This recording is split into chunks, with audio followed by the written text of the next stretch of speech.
وأشهد أن محمدا عبده ورسوله الذي أرسله بالحق بشيرا ونذيرا وداعيا إلى الله بإذنه وسراجا منيرا فقد قال الله في كلامه المجيد وبرهانه التوحيد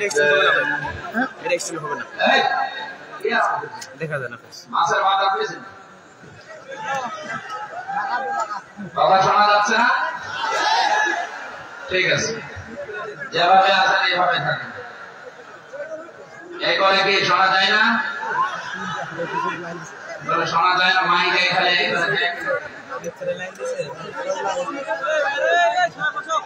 এই যে লাইন শুনতে পাচ্ছেন কি কথা বলবেন?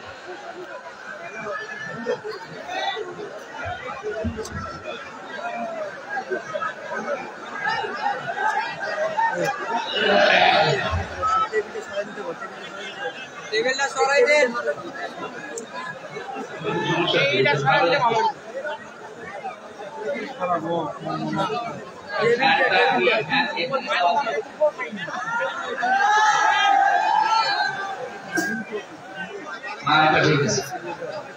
টেবিলটার জন্য দেখা যায় না,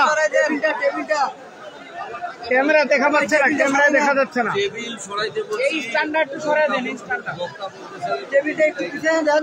এ ভাই এ কাকা, এই স্ট্যান্ডার্ড টেবিলটা একটু পিছনে দেন। হ্যাঁ ঠিক আছে, টেবিলটা একটু পিছনে দেন। যেভাবে আছেন এখন এইভাবে শোনা লাগবে, কিছু করার নেই। মাইক অনেকগুলো নষ্ট হয়ে গেছে, যা আছে এই নিয়ে চলা লাগবে। যদি শুনতে না পারেন কি করবেন বলেন? এই ইউটিউবে কালকে ছাড়বে, শুনে নিন। এইদিকে ক্যামেরা দেখা যাচ্ছে না টেবিলের কারণে।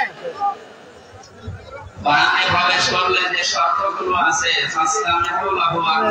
চোখ থাকা লাগবে, শোনা লাগবে। তবে দুইটা যদি না করে আপনারা এই দুইটা শর্ত না মানতে পারলে এই ফ্যান আরো ঠান্ডা লেগে যাচ্ছে। লাগানো খুলে দিচ্ছে আর কি। ওই যে ওই জায়গায় ওই সাদা টুপি ওলা ওখানে জান নিয়ে যান। ফ্যান তো কারণ আমার মোবাইল দিয়ে দেখা যায় না, ভিডিও ম্যানটা বসে যাবেন, কেউ সেট করে দিয়ে সব বসে যাবেন, কিন্তু বলে দিলাম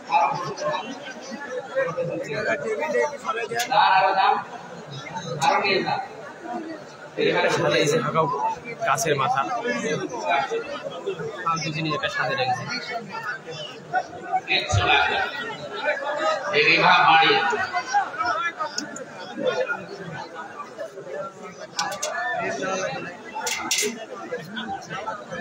যারা দাঁড়িয়ে আছেন জায়গা যদি ঝামেলা হয় দাঁড়িয়ে থাকেন, একটু কথা বলবেন। আমার অনুরোধ, কথা বলা যাবে, এটা আমার অনুরোধ না, আল্লাহর নির্দেশ। আমি অনুরোধ হয়ে বললাম, এবার জবান খুলে শুধু কোরআনে প্রবেশ করেন। আউযু বিল্লাহি মিনাশ শাইতানির রাজীম। বিসমিল্লাহির রহমানির রহিম। ওয়ালাকাদ খালাকনাকুম সুম্মা সাওয়ারনাকুম সুম্মা কুলনা লিল মালাইকাতি ইসজুদু লিআদম ফাসাজাদু ইল্লা ইবলিস লাম ইয়াকুন মিনাস সাজিদিন।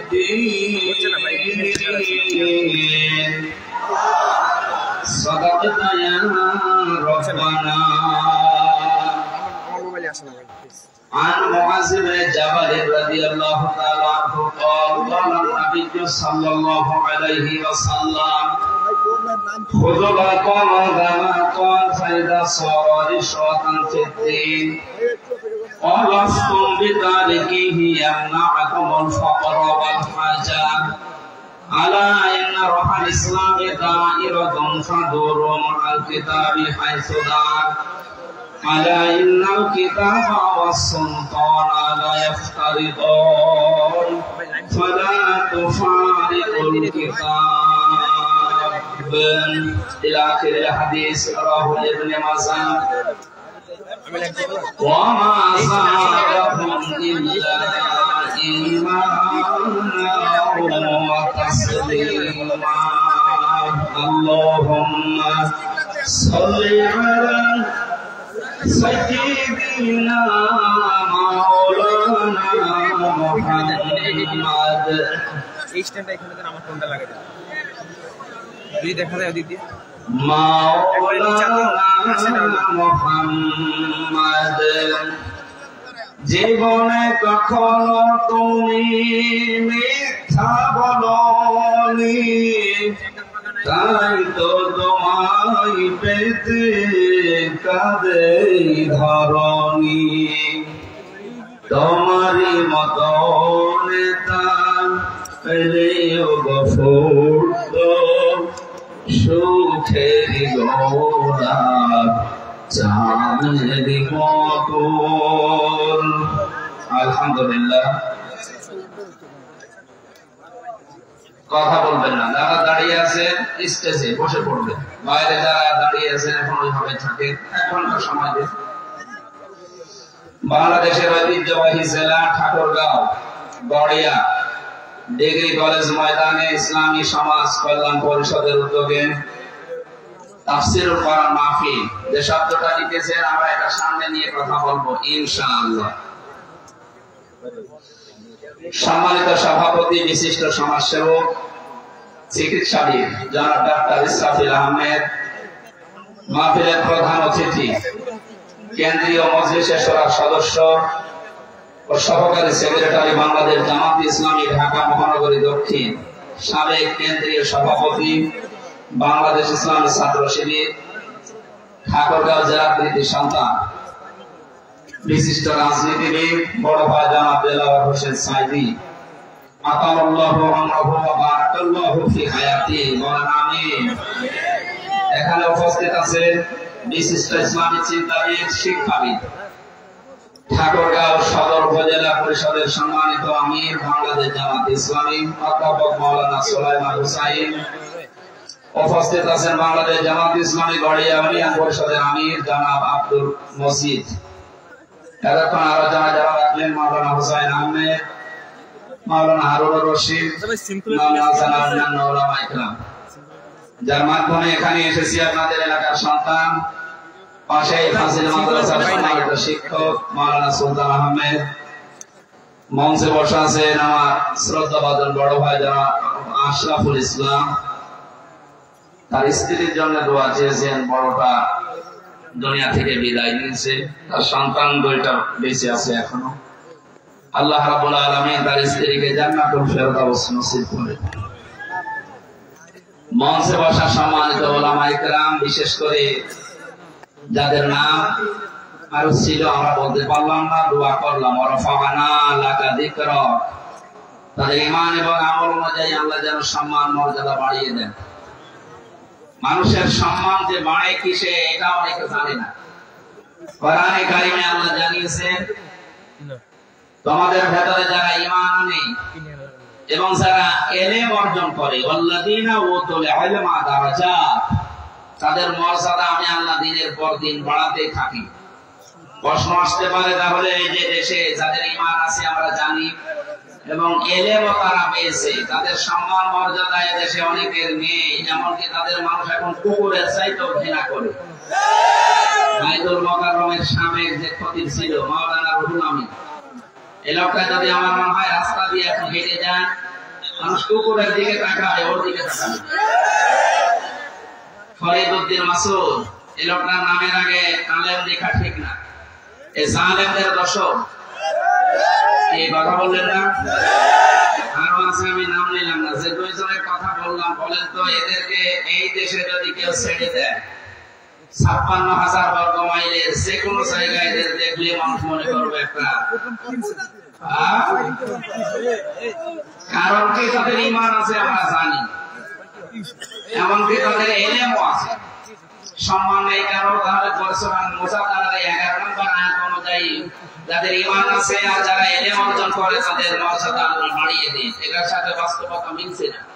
আল্লাহর কথা হয় ভুল হবে, না তাদের কর্মকাণ্ড ভুল হবে। এই কথা বলে না কেন? এই আয়াত দ্বারা বোঝা যায় আল্লাহর কথা 100% সত্য। অবশ্যই তাদের ঈমানে কোনো ঝামেলা আছে আর ইলম অনুযায়ী আমল।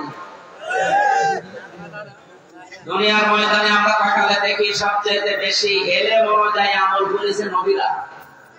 কথা বলে না কেন? সবচেয়ে বেশি তাদের জ্ঞানের উপরে আমল করেছে কারা? নবীরা। নবীদের দিকে তাকা। আল্লাহ রাব্বুল আলামিন বলেন, ইয়া আসরাতান আলাল ইবাদ মা ইয়াতিহিম মির রাসূলিন ইল্লা কানু বিহি ইস্তাহজিউন। সূরা ইয়াসিনের 30 নম্বর আয়াতে আল্লাহ বলেন, আমার বান্দাদের জন্য আমার আফসোস, আক্ষেপ, এমন কোন নবী রাসূল দুনিয়ায় পাঠালাম না যার সাথে সমসাময়িক মানুষেরা ঠাট্টা করে নাই, বিদ্রুপ করে নাই। ঠাকুরগাঁওবাসী আল্লাহর এই আয়াত অনুযায়ী নবীদের সাথে ঠাট্টা, বিদ্রুপ, উপহাস করা হয়েছে না হয়নি? নবীদের কি চরিত্র খারাপ ছিল? কারো মেয়ের দিকে তাকিয়েছে? কারো ঘর ভেঙে দিয়েছে? একটাই কারণ, তাদের উপরে জুলুম, নির্যাতন, অত্যাচার, উপহাসের কারণ তারা তাদের জ্ঞান অনুযায়ী আমল করত। এই দুনিয়ায় যারা জ্ঞান অনুযায়ী আমল করবে আল্লাহর ভাষায় তারা আলেম। জ্ঞান অনুযায়ী যারা আমল করে না এই দুনিয়াতে তাদের নামের আগে আলেম, মাওলানা, মুফতি লিখা থাকতে পারে, আল্লাহর দৃষ্টিতে তারা বড় জালেম। ছোট জালেম আল্লাহ বলেন না, আসগা আকবার বলে। সূরা বাকারা 1 নম্বর কোরআন 20 নম্বর পৃষ্ঠা 13 নম্বর লাইনের 140 নম্বর আয়াতের প্রথম অংশে আছে, আমান আসলামু মিম্মান কাতামা শাহাদাতান ইনদাহু মিনাল্লাহ। এই আখেরি আয়াত। এই ছেলে এই কথা বলবেন, চলাফেরা করার ভাষা মানে কথা বলবেন। বাবা নিষেধ করছে না কথা বলবেন না, আপনার জন্য আরো দুজন চেষ্টা করুন। আল্লাহ পাক বলেন, সবচেয়ে বড় জালেম আমার দৃষ্টিতে দুনিয়ায় ওই লোকটা। আমার মনে হয় এখন যেটা বলা হবে শরীর শিউরে ওঠার কথা। আকবার ইসমে তাফসীর, ইংরেজিতে বলে সুপারলেটিভ ডিগ্রি, এর চাইতে বড় কিছু আর নেই। আল্লাহ বলেন, আমার যে একটা দৃষ্টি আছে, আমার এই দৃষ্টিভঙ্গিতে পৃথিবীর বড় জালেম আমার বান্দাদের ভিতরে ওই লোকটা যার কাছে কোরআনের জ্ঞান থাকার পরেও দুনিয়ার সাথে গোপন করে রাখে। এটা যে এতদিন গোপন করে রেখেছে, এখন আমরা বলতে পারি না। এখন তো দেখতে পাচ্ছি এই ফরিদউদ্দিন মাসউদ, রুহুল আমিন এরকম গোপন করে রাখে। কোরআনে কারীমের জ্ঞান গোপন করতে এমন জায়গায় পৌঁছেছে, পৃথিবীর স্বীকৃত জালেমদের 6 জনের তালিকা যাবে ইন্টারনেটে সার্চ দিয়ে 6 জনের নাম পাবেন। পৃথিবীর সবচাইতে বড় জালেমের তালিকায় যিনি পালিয়েছে তার নাম আছে। আর তারে আপনি উপাধি দিলেন কওমি জালিমি। এই জন্য দিয়েছিলেন যে আপনি নৌকা মার্কায় ভোটে দাঁড়াবেন লড়াই থেকে। আমার মনে হয় আল্লাহ এত ঘৃণিত করে দিয়েছে এই মার্কাকে। বাংলাদেশে এখন যদি কেউ নৌকা মার্কা না নিয়ে কুকুর মার্কা নিয়ে দাঁড়ায়, সারা দেশে ঘুরে আমি এটা দেখছি, ঘৃণিত করে দিয়েছে আমার। তাও তো এখন ইতিহাস সেরকম লেখা হয়নি। ইতিহাস যখন লেখা হবে 50 বছর 100 বছর পর, তখন দেখবেন যে মানুষগুলো 15.5 বছর জুলুমের সাথে জড়িত ছিল, ওই মানুষগুলো ইয়াজিদের মতো ঘৃণিত হয়ে যাবে। ইয়াজিদ ওই জামানায় জুলুম করেছিল, কিন্তু কেউ ওই সময় ইতিহাস লিখতে পারে নাই, ভয়ে। ইতিহাস লেখা হয়েছে না হয়নি? এমন ভাবে ইতিহাস লেখা তামাম দুনিয়ার মুসলমানেরা এখন পড়ে আমরা আগে গালি দেয়। অথচ নামটা খারাপ না, ইয়াজিদ অনেক সুন্দর নাম। ওনার নামটাই আল্লাহ গালি বানিয়ে দিয়েছেন। এখন তাদের নাম সুন্দর সুন্দর, হাসিনা মানে সুন্দরী। আপনি আরবি গ্রাম নিয়ে আসে, আরবি অভিধানে লেখা দেখবেন হাসিনা মানে সুন্দর, আর হাসানা মানে কল্যাণ। জবরটা পাল্টিয়ে গেলে আমরা কল্যাণ দিতাম, কিন্তু এমন জিনিস রয়েছে সুন্দরী। এই সুন্দরী নাম থাকবে না, দেখবেন হয়তো 50 বছর 100 বছর পরে ইতিহাস লেখা হবে 15.5 বছরের জুলুম নিয়ে। তখন এই নামটাকে আল্লাহ ইয়াসিদের মতো ঘৃণিত করে ছেড়ে দেবে। আজ আমরা অনেকে 15.5 বছরের পাগলের আচরণ করেছি, কারণ কিছু বলার ছিল না। জুলুম হয়নি তা না, জুলুম 1500 বছর আগে বিশ্ব নবীর প্রতি যেমন জুলুম হয়েছিল, আয়না ঘরের মাধ্যমে ওই জুলুম ছাড়িয়ে গেছে। ওবিসিকে তো 3 বছর আটক করে রেখেছিল সিরাজে আবু তালিবে, আর ব্যারিস্টার আরমানকে আমান আসমিকে 10 বছর 8 বছর করে মাটি নিচে রেখে দিয়েছে। আমি জাহিলিয়া ছোট কিতাবে পড়েছি, এই 15.5 বছরে আমি জাহিলিয়া দেখলাম। যদি ইতিহাস লেখা হবে ইনশাআল্লাহ, তখন আপনি কোথায় যাবেন, আপনাকে ঘৃণিত করে ছাড়বে। বাদশাহ হাজ্জাজ বিন ইউসুফ, এই লোকটার ইতিহাস পড়েছি, খুব জালেম ছিল। লোকজন এসে একদিন বলছে, বাদশাহ নামদার আপনার জন্য তো আমরা বাইরে যেতে পারি না, মানুষ শুধু গালি দেয়, আপনাকে জালেম না গালি দেন। ছদ্মবেশ নিয়েছে, একটা দাড়ি মাড়ি লাগিয়ে বিশাল আশার পোশাক পরে বাইরে গেছে, দেখি কে গালি দেয়। রাস্তায় বের হয়ে দেখছে একটা গ্রাম্য মানুষ, বলে বেটা বাদশাহ হাজ্জাজ বিন ইউসুফ লোকটা কেমন? চুপ করে, জালেম। কি কেমন? জালেম। বারবার জালেম শুনেও বলতেছে মন খারাপ। রাগ হওয়ার পরে বলছে, বেটা আমার চেনো? বলছে না, আমি সে হাজ্জাজ। লোকটা চিন্তা করছে আমার তো মাথা থাকবে, ডাক দিয়ে বলছে, বাদশাহ আপনি আমার চেনেন না?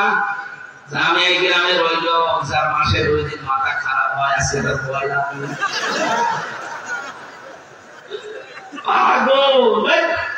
কার কাছে জিজ্ঞাসা করো? ওই দিন পাগল বলে বেঁচেছি আমরা, ওই 15.5 বছর পাগল বলে বেঁচেছিলাম। হয়তো আমাদের অবস্থা জেলার মতো করতো। আমার রিমান্ডে 10 দিনের ভেতরে 8 দিন জিজ্ঞাসা করেছে যে জেলার সাথে সবই, তার মানে তুমি ওই পর্যায়ে। সম্মানিত ভাইরা, ইতিহাস লেখা হবে। সেই কয়েকজনের কারণে এই দেশটা রসাতলে চলে গেল। আপনি দেখবেন এদের নাম যত সুন্দর হোক, আল্লাহ ঘৃণিত করে ছেড়ে দেবে, এটা ইতিহাস।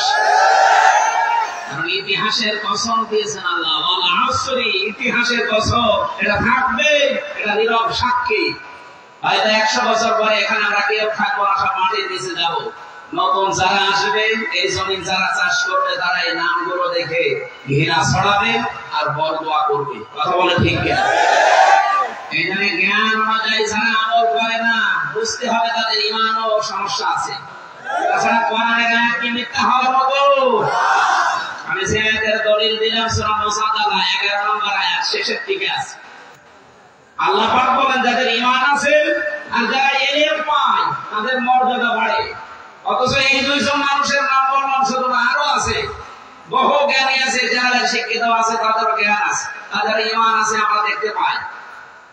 সুতরাং যাদের মর্যাদা দুনিয়া আখিরাতে বাড়ে না, বুঝতে হবে ঈমানও সমস্যা, ওর জ্ঞান অনুযায়ী আমল হচ্ছে না। আল্লাহ আমাদেরকে ওই রকম যেন না বানায়, বলেন আমিন। এই জন্য যারা আসলে তাদের শ্রদ্ধা, সম্মান এবং দোয়া করছি, তাদের ঈমান এবং জ্ঞান অনুযায়ী যারা আমল করে, এদের মর্যাদা আল্লাহ যেন দিন দিন আরো বাড়িয়ে দেয়, বলেন আমিন। সামনে বসা মুসলমান ভাইরা, পর্দার আড়ালের সম্মানিতা মা এবং বোনেরা, প্রশাসনের ভাইরা, প্রাণ প্রিয় ঠাকুরগাঁওবাসী, আল্লাহ দরবারে শুকরিয়া জানাচ্ছি যিনি আমাদেরকে মুক্ত জীবনে ফিরে আসার সুযোগ দিয়েছেন। যদিও ষড়যন্ত্র এখনো থামেনি, এটা চলছে, কথা বুঝতেছে, এখনো থামেনি। জালেমরা মরণের আগ পর্যন্ত থামে না, এইটাই পৃথিবীর ইতিহাস। এই জন্য হযরত নূহ আলাইহিস সালাম শেষ পর্যন্ত আর সহ্য করতে না পেরে বরদোয়া করেছিলেন।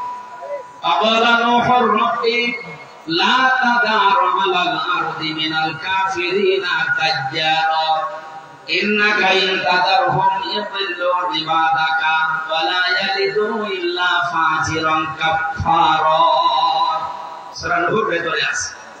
আল্লাহ পাক বলেন আমার নবী নূহ আলাইহিস সালাম আমাকে বলেছে রব্বুল আলামিন কাফেরদের একটা আন্ডা বাচ্চা পর্যন্ত যেন জমিনে না থাকে, কারণ ওর পক্ষ থেকে যেটাই জন্ম হবে ওটা ডবল হারামি হবে।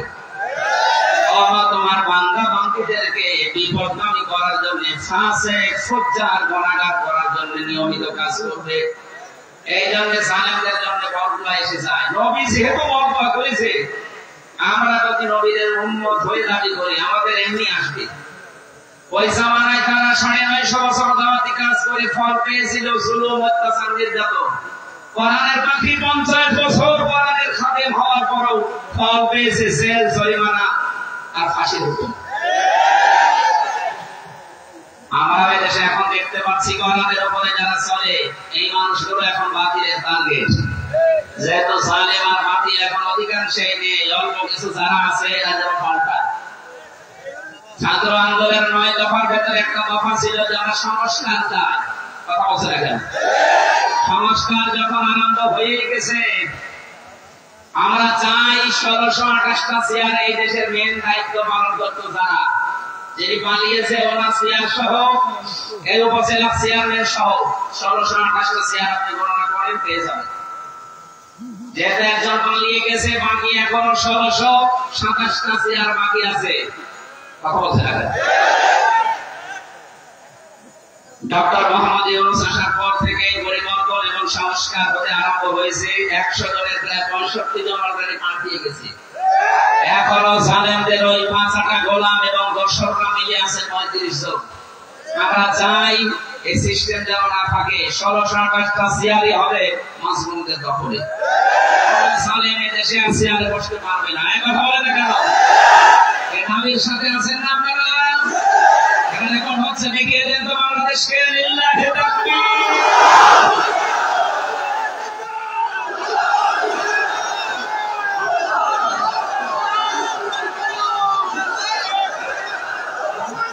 আলহামদুলিল্লাহ।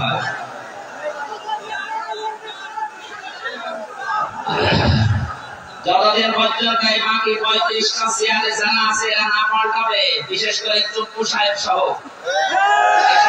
থামবে না। উনি বাইরে যে শুধু চা খাচ্ছে আর ডিম খাচ্ছে তা না, চেষ্টা চালিয়ে যাচ্ছে।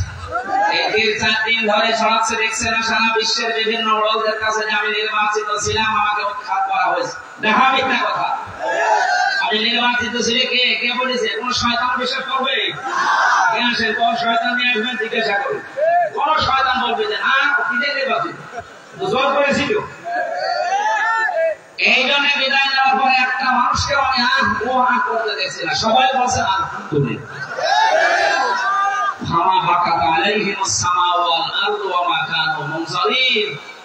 দোকানের ভেতরে 29 নম্বর আয়াত। আল্লাহ বলেন জালিমের পতন যখন হয় আসমান আর জমিনে কেউ আটক করে না, কান্নাও করে না, সবাই একটা আওয়াজ দেয় যে আলহামদুলিল্লাহ। আন্তর্জাতিক অপরাধ ট্রাইব্যুনাল বানিয়ে, যদি এটা আন্তর্জাতিক মানের না, তারপরও বানিয়ে প্রসিকিউটর যারা ছিল, একটা লোক মারা গিয়েছিল আমি যখন রিমান্ডে ছিলাম তার কিছুদিন আগে। কি নাম ছিল যেন?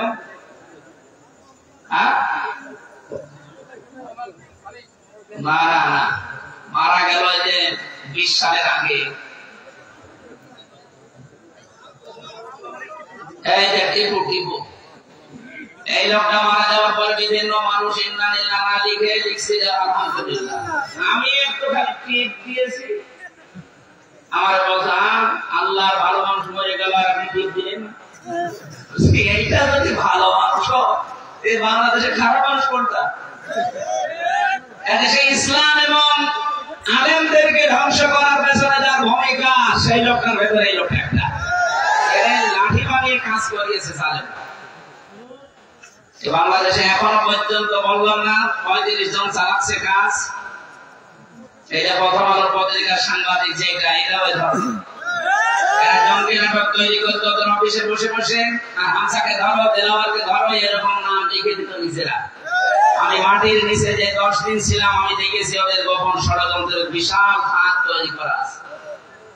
ওরা আমার চোখ বেঁধে নিয়ে যেত তাদের কি কিছু মানুষ ওখানেও পেয়েছিলাম, হুজুর আমরা ওয়াজ শুনি। আরে শয়তান, ওয়াজ শুনি, ওয়াজ যদি শুনে আমাকে উপকার করেন, একটু চোখটা খুলে দিন, অথচ আশপাশে কি আছে দেখি। দেখতাম এই দেওয়ালের পাশে লেখা আছে মোবাইল নাম্বার। ভাই যদি বাইরে যেতে পারেন আমার নাম্বার জানিয়ে দেবেন যে হ্যাঁ আমি এখন বসে আছি। কেউ 5 বছর 7 বছর 10 বছর 12 বছর 14 বছরের মানুষ আমি পেয়েছি। আমার মনে হয় ওই সময় ইলিয়াস আলী বেঁচে ছিল, কিন্তু আমাদের আর দুনিয়ার মুখ দেখতে দিল না, ওরা বিদায় করে দিয়েছে। যেটা বলছিলাম এই সমস্ত মানুষগুলো মারা যাওয়ার পর কেউ ইন্না লিল্লাহ পড়ে না, আফসোস করে না, সবাই বলে ঠিক বলেছে। আমি এরকম জীবন কেন এই ছোট্ট জীবনে গঠন করবো যে আমি মারা গেলে মানুষ আবার আলহামদুলিল্লাহ পড়বো। আমি এমন জীবন তৈরি করবো কোরআনের পাখির মতো বিদায় নিতে দেরি লক্ষ লক্ষ মানুষেরা কান্না করতে দেরি হবে না। শুধু ফাঁসির রায় দিয়েছে এই কথা শুনে 107 জনের উপরে জীবন দিয়েছে এই দেশে। আপনি পালিয়ে যাওয়ার পরে তো একজনের জীবন দিল না। তার মানে বোঝা যাচ্ছে আল্লাহর কাছে মর্যাদার দিক থেকে আপনার চাইতে কোরআনের পাখি অনেক উপরে আছে। রিমান্ডে সবচেয়ে বেশি খালি গালি দিত আল্লামা সাইদিকে আর মামুনুল হককে। এদের নাম ধরে, বাবার নাম ধরে, মা মাতাল তুলে এমন গালি দিত। আর মোবাইলের ভেতরে যুবতী মেয়েদের কণ্ঠ নিয়ে আল্লামা সাইদের কণ্ঠ লাগিয়ে আমাদের শোনাতো। দেখ স্বামী স্ত্রী যে কথা বলো এরকম কথা উল্টা কথা। 8-10 মিনিট আমাদের শুনিয়ে বলতে যে তোমাদের বড় হুজুরে তুমি বিশ্বাস করো না বলেন না, এই আমার বিশ্বাস হয় না, এডিটিং করা। তোমার তো বিশ্বাস হবে না, বিশ্বাস আমাদের হয়, কিন্তু বিশ্বাস করতে হবে। এখন সব চারিদিকে ওরা আমি মাঝখানে একা একা কি বলবে, কিছু বললেই দেবে না। তাও বলতো যে পিতা আমার বলতো দেলাওয়ারকে মাসুদকে এই ঘরের ভেতরে আমরা ফুটবলের মতো লাথি দিই। দেখতে মনে চাইলে ওটা দেখি, আরে শয়তান এসে একেবারে চেহারাটা আল্লাহ শয়তানের মতো বানিয়ে দিয়েছে। অথচ সেই জায়গায় ছিল সে যেভাবে যা ওখানে থেকে অনেক ভালো ভালো কাজ করতে পারত, অথচ জঙ্গি নাটক সাজিয়ে এদেশের হাজার মানুষের জীবন জাহান্নাম বানিয়ে দিয়েছিল। এটা যেন ছাড় দেওয়া না হয়। যারা দায়িত্বে আছেন আমরা আর কিছু চাই না, এইরকম সারা বিষ এদেরকে যেন ছাড় দেওয়া না হয়। এদেরকে যদি ছেড়ে দেন আগামীতে যারা আসবে তারা কিন্তু মনে করবে না এরকম করে ছাড় পাওয়া যায়, তারা আজ অনেককে দেখছি বলছে যে মাফ করে দিন। আরে ভাই মাফ পাওয়ার কিছু পদ্ধতি আছে না, আমরা যদি আজকে ফেরত করলে মাফ হয় না। আমি আপনাদেরকে যেহেতু বাঁচাতে চাই এই জন্য হাদিসটা বলছি, কয়েক মিনিট খুব স্থির ভাবে শুনবেন। এক মহিলা সাহাবী এসেছে রাসূলের কাছে, ডাক দিয়ে বলে হে রাসূল আমি জিনা করেছি, আমি গর্ভবতী, আপনি আমার বিচার করেন, আমাকে মুক্ত করেন এই পাপ থেকে। ঠাকুরগাঁওবাসী নবীজি কি ওই মহিলাকে বলতে পারতেন না আস্তাগফিরুল্লাহ করি? পারতেন না? বলো না কেন? বলেছিলেন এক কাজ করো, বাড়িতে চলে যাও, এই গোপন কথা কাউকে বলবো না। কিন্তু মহিলা 3 বার এসেছে, 3 বারই নবীকে ফেরত দিলে বলে না হুজুর আমাকে মুক্ত করেন, আমি এই গোনা নিয়ে মরতে চাই না। আজ যারা বলে যে আস্তাগফিরুল্লাহ পড়ে দিলে বেচারার অপরাধ মাফ হয়ে যায়, কে বলেছে আপনাকে? ওটা মাফ হয় শুধু হক বললা আল্লাহর কা, হক বলে আবার মাফ হয় না। এটা মাফ করার জন্য অপরাধ যার কাছে স্বীকার করা লাগবে তার কাছে। আমার 3 বছর ফাঁসির কন্টেন্ট ছেলে রেখে দিয়েছিলেন, আগে আমার কাছে মাফ চাবে। এই লোকটা 4 বছর রেখে দিয়েছিলেন, পৃথিবীর ইতিহাস পাল্টিয়ে দিয়েছেন, 54 দিন রিমান্ডে দিয়েছে। আগে ওনার কাছে এসে মাফ চাবে, উনি যদি বলে ঠিক আছে তারপরে মাফ হবে। আর একটা পদ্ধতি আছে, বললাম যে গুরুত্বপূর্ণ কিছু সময় একটু কথা বন্ধ করে। ঠাকুরগাঁওবাসী সাহাবী ডাক দিয়ে বলে হে রাসূল আপনি তাড়াতাড়ি আমার বিচার করে আমাকে মুক্ত করে দেন। নবীজি বললেন ঠিক আছে যাও, এই বাচ্চাটা যখন খালাস হবে ডেলিভারি হবে তখন আসবা। ঠিক এসেছে, বিশ্বনবী আবার বললেন না এখনই বিচার করা যাবে না, এই বাচ্চাটার 2 বছর দুধ খাওয়ার অধিকার আছে, 2 বছর পরে যখন শক্ত খাবার খাওয়া শিখবে তখন নিয়ে আসবে, যাও, এর ভেতরে তোমার কোনো বিচার নেই। মেয়েটা 2 বছর পরে বাচ্চাটা নিয়ে এসেছে, রাসূল তাড়াতাড়ি বিচার করে। বিশ্বনবী বললেন, ঠিক আছে, এই বাচ্চাটাকে সাহাবীর আন্ডারে দিয়ে দাও। মহিলা যারা ছিল তাদেরকে বললেন, এই মেয়েটাকে মাটির ভেতরে গেড়ে ফেলো, উপর থেকে পাথর চালাও। উপর থেকে চারিদিক থেকে যখন পাথর টানছিল, হযরতে খালিদ ইবনে ওলীদ বলেন, এত জোরে একটা পাথর নিক্ষেপ করলাম, এটা ফিনকি দিয়ে রক্ত আমার শরীরে পড়েছে। ভর্ৎসনা দিলাম, এই মহিলাকে বরদোয়া দিলাম। নবীজির কানে যাবার পরে বিশ্বনবী বললেন, খালিদ থামো। এই মেয়েটার তাওবা, অনুশোচনা এবং এই বিচারটা আল্লাহ এত বেশি পছন্দ করেছে।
কথা বলতে পারে, জবান খুলে বলেন আলহামদুলিল্লাহ। দরুদ আর সালাম পাঠের মাধ্যমে আজকে তেলাওয়াত কিন্তু আয়াত আরম্ভ করছি। সূরা আরাফ 11 নম্বর আয়াত থেকে শুরু। এই রূপ থেকে আমরা শুরু করব, যতদূর যাওয়া যায়। এত থাকবে তো আপনারা জবান খুলে কোরআনের আয়াত আগে পড়েন। তাফসীর মাহফিল লিখে দিয়েছেন, আমরা তাফসীর আকারে কথা বলবো। أعوذ بالله من الشيطان الرجيم بسم الله الرحمن الرحيم ولقد خلقناكم ثم صورناكم ثم قلنا اسجدوا لآدم إلى آخر آية। কোন সূরা বললাম মনে নেই? আমি আজকে দিনের বেলায় ঠাকুরগাঁও কোথায় গেছিলাম? সাপড়তলি। ওখানে সূরা আরাফের 157 নম্বর আয়াতটা পড়েছিলাম। কিন্তু বিস্তারিত বলতে পারি না সময় না থাকার কারণে, আর শরীর কভার করছিল। দিনের বেলা শরীর ঘেমে যায়, মনে করলাম রাতের বেলা আরাম করবো, অনেক সময় আরাম থেকেই পড়েছি।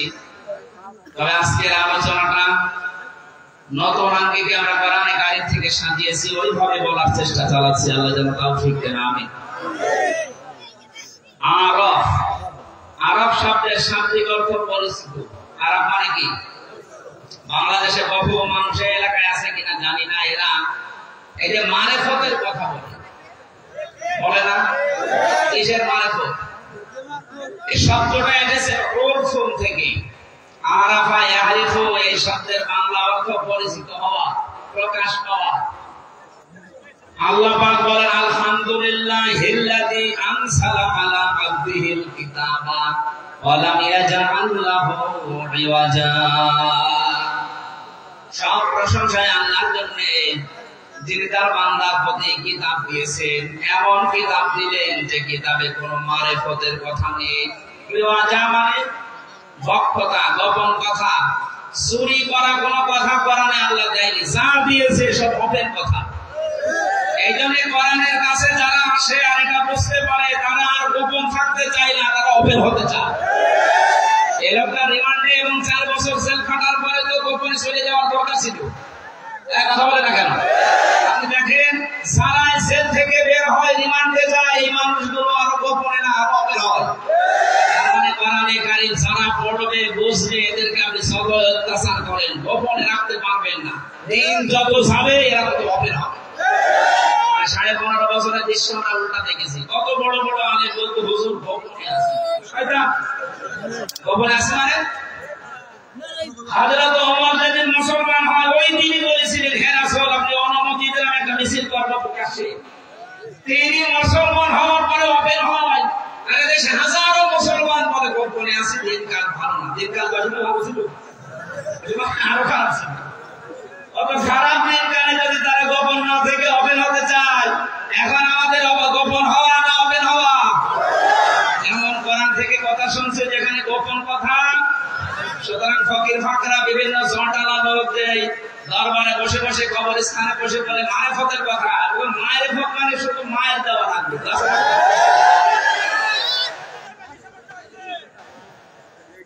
আমার কুষ্টিয়া জেলায় জন্ম নিয়ে আমি জানি না, পৃথিবীর ভেতরে একমাত্র জেলা যেখানে পুলিশ পাহারা দিয়ে গাঁজা খায়।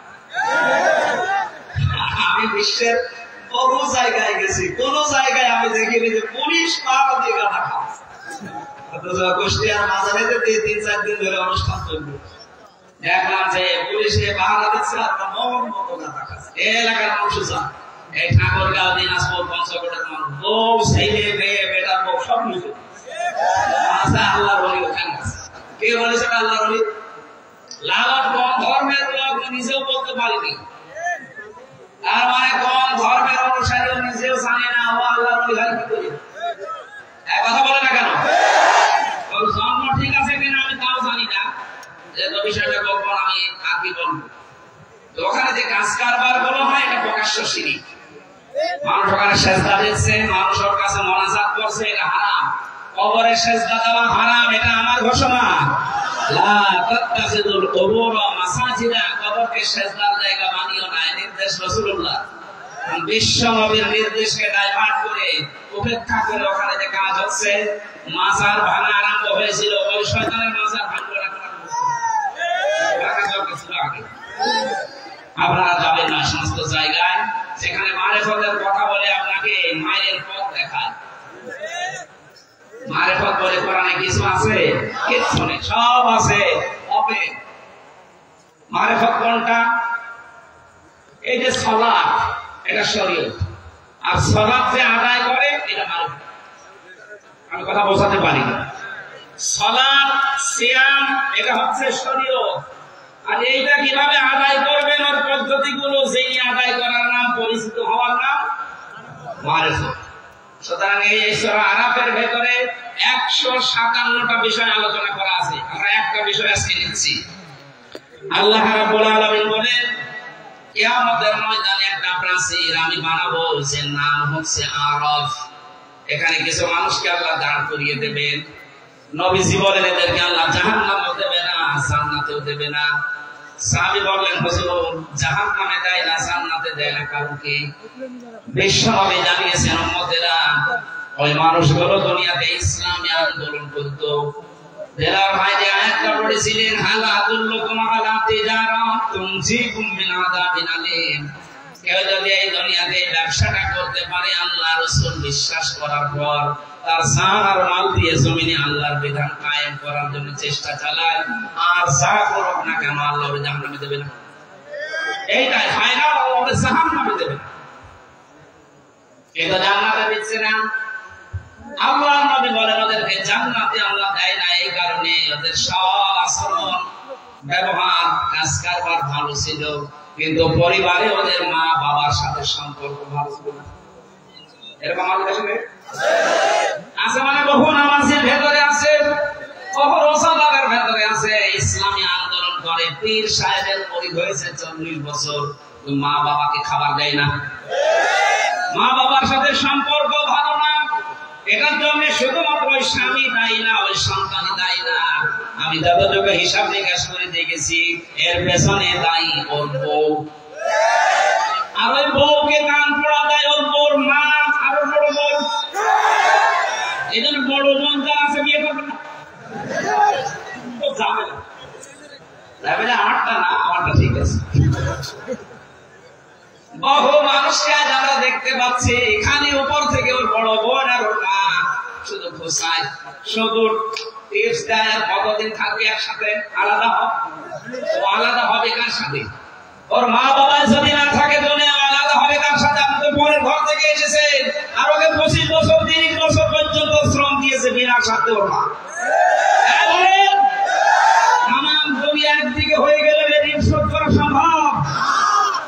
ছোট্ট একটা বাচ্চা এসে বলছে, মা আমার কয়েকটা ফর্দ আছে, এই যে আমি কয়েকটা ভাউচার বানিয়েছি, এই টাকাগুলো দাও। কিসের ভাউচার এটা? তুমি যে প্রতিদিন আমাকে দিয়ে মশারি টাঙিয়ে নাও, আমি হিসাব করে দেখেছি, এক একদিন যদি 1 টাকা করে দাও তো 30 দিনে 30 টাকা হয়। ঠিক আছে, ভাউচারটা দাও। দ্বিতীয় মজা হচ্ছে, তুমি আমাকে বাজারে পাঠাও মাঝে মাঝে, মাসে যদি 4 দিন পাঠাও, আমার যে কষ্ট হয় এই যাওয়া আসা করতে, 5 টাকা করে হলো কমপক্ষে 20 টাকা হয় মাসে, এই টাকা দাও। মা বলে, বাবা তোর আর ফর্দ আছে? বলে, হ্যাঁ আছে। তুমি প্রতিদিন আমাকে দিয়ে বিভিন্ন কাজ কর্মের আদেশ করে, যে ছোট মেয়ে আছে না, তোমার ছোট মেয়েকে আমাকে কোলে নিয়ে ঘুরতে বলো, ওকে লালন পালন করি, মাঝে মাঝে কোলে নিয়ে ঘুরি, আমার কষ্ট হয়, এর জন্য আরো 50 টাকা মাসে। এসব মিলে আমার এই টাকাগুলো এখন পাও না, তোমার কাছে টাকা আমার ফেরত দাও। মা বলছে, ভাউচার গুলো এখানে রাখ, আমারও ভাউচার আছে। কিসের? আমার ভাউচারের ভিতরে 10 মাস 10 দিন আমার পেটে বহন করেছি তরমুজের মতো। তো মাসের হিসাব দিলে আমার 10 মাস 10 দিনের হিসাব পাই আমি। দ্বিতীয় নম্বর দোকানে ডেলিভারি করাতে গিয়ে 57 ইউনিট কষ্ট সহ্য করেছি। বিজ্ঞান এখন প্রমাণ করছে এই দুনিয়াতে একটা মানুষের মুখ দেখতে হলে কমপক্ষে 57 ইউনিট কষ্ট সহ্য করা লাগে মাকে, যদি নরমাল ডেলিভারি হয়। একটা মানুষ, আমরা যারা পুরুষ মানুষ আছি, সর্বোচ্চ 47 ইউনিট কষ্ট সহ্য করতে পারি, এর উপরে গেলে আমরা মারা যাব। কিন্তু মা আমাকে দুনিয়ার মুখ দেখাতে গিয়ে 47 না 57 ইউনিট কষ্ট সহ্য করেছে। শুধু এতটুকু আমি শেষ করিনি, তোকে জন্ম দেওয়ার পরে দুনিয়াতে দুধ পান করানো আমার দায়িত্ব ছিল না, এটা দায়িত্ব ছিল তোর বাবা। এখানে একটা মাসলা আছে, এই যে তারা দুধ পান করায় মায়েরা, এই অধিকার, এই হক, এই দায়িত্ব কিন্তু মায়ের না, এই দায়িত্ব বাবা। অনেকে মনে করছে নতুন হাদিস করে না, হাদিস না, এটা করে না আয়াত। সূরা বাকারা 233 নম্বর আয়াতে আছে, ওয়াল ওয়ালিদাতু ইরদি'না আওলাদাহুন্না হাওলাইনি কামিলাইনি লিমান আরাদা ইউতিম্মার রাদা। যারা বিগিরা মারবো যাদেরকে জিজ্ঞাসা করেন, এখানে ফাসিল মাদ্রাসা আছে না, আলেমদের জিজ্ঞাসা করেন লিমান আরাদা ইউতিম্মার রাদা, শব্দটা মুসাক্কার। আল্লাহ মুআন্নাস শব্দ দেয়নি, মুসাক্কার পুরুষ বাচক শব্দ দিলে। এই দায়িত্ব হচ্ছে 2 বছর দুধ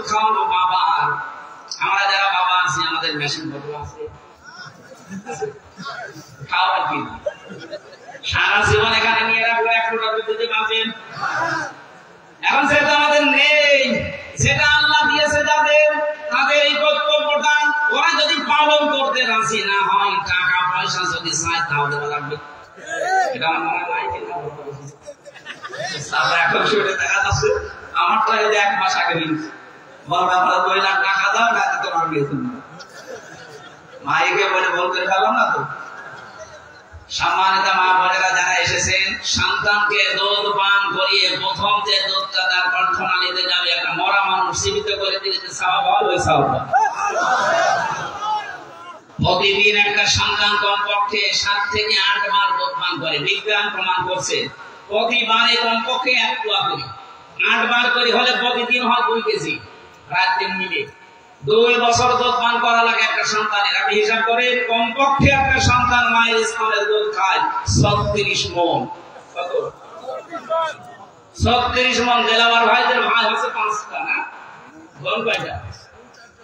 9টা। 36 কে 9 দিয়ে গুণ দেন তো। অথচ মায়ের ওজন মাত্র 50 কেজি। কি একটা কুদরতি মেশিন আমাদের মায়ের কাছে আল্লাহ লাগিয়ে দিয়েছে। আমার গ্রামের বাড়ি যেখানে কুষ্টিয়া হালসা, ওই গ্রামে একজনের মেয়ে 12টা, ছেলে 4টা, একটা বউ 16টা। আপনি 9 দিয়ে 36 দিয়ে হিসাব করেন 16 কত মহা। আমি একবার হিসাব করেছিলাম 772। এত দুধ আল্লাহ বের করলে, এটা আপনাকে এমনি এমনি আল্লাহ দেয়নি। মেয়েরা যারা এসেছেন অনেকে মনে করছেন আমার বডি স্ট্রাকচার খারাপ হয়ে যাবে, আমার স্বাস্থ্য খারাপ হবে, এই জন্য এখন আর সন্তানকে দুধ দিতে চান না। স্বামীকে বলে ডানো আনো, এত কষ্ট করে জন্ম দিলাম, এরপর ডানো আনো। ডানো বানানো হয় কি দিয়ে দেখেছে? ওর ভেতরে পশুর খাবার মিশানো আছে, পশুর দুধ মিশানো আছে ওর ভেতরে। এই জন্য মায়ের স্তনের দুধ বাদ দিয়ে যারা সন্তানকে শুধু ডানো খাওয়ান, ও বড় হলে আবার আচরণ দেখবেন পশুর মতো হবে।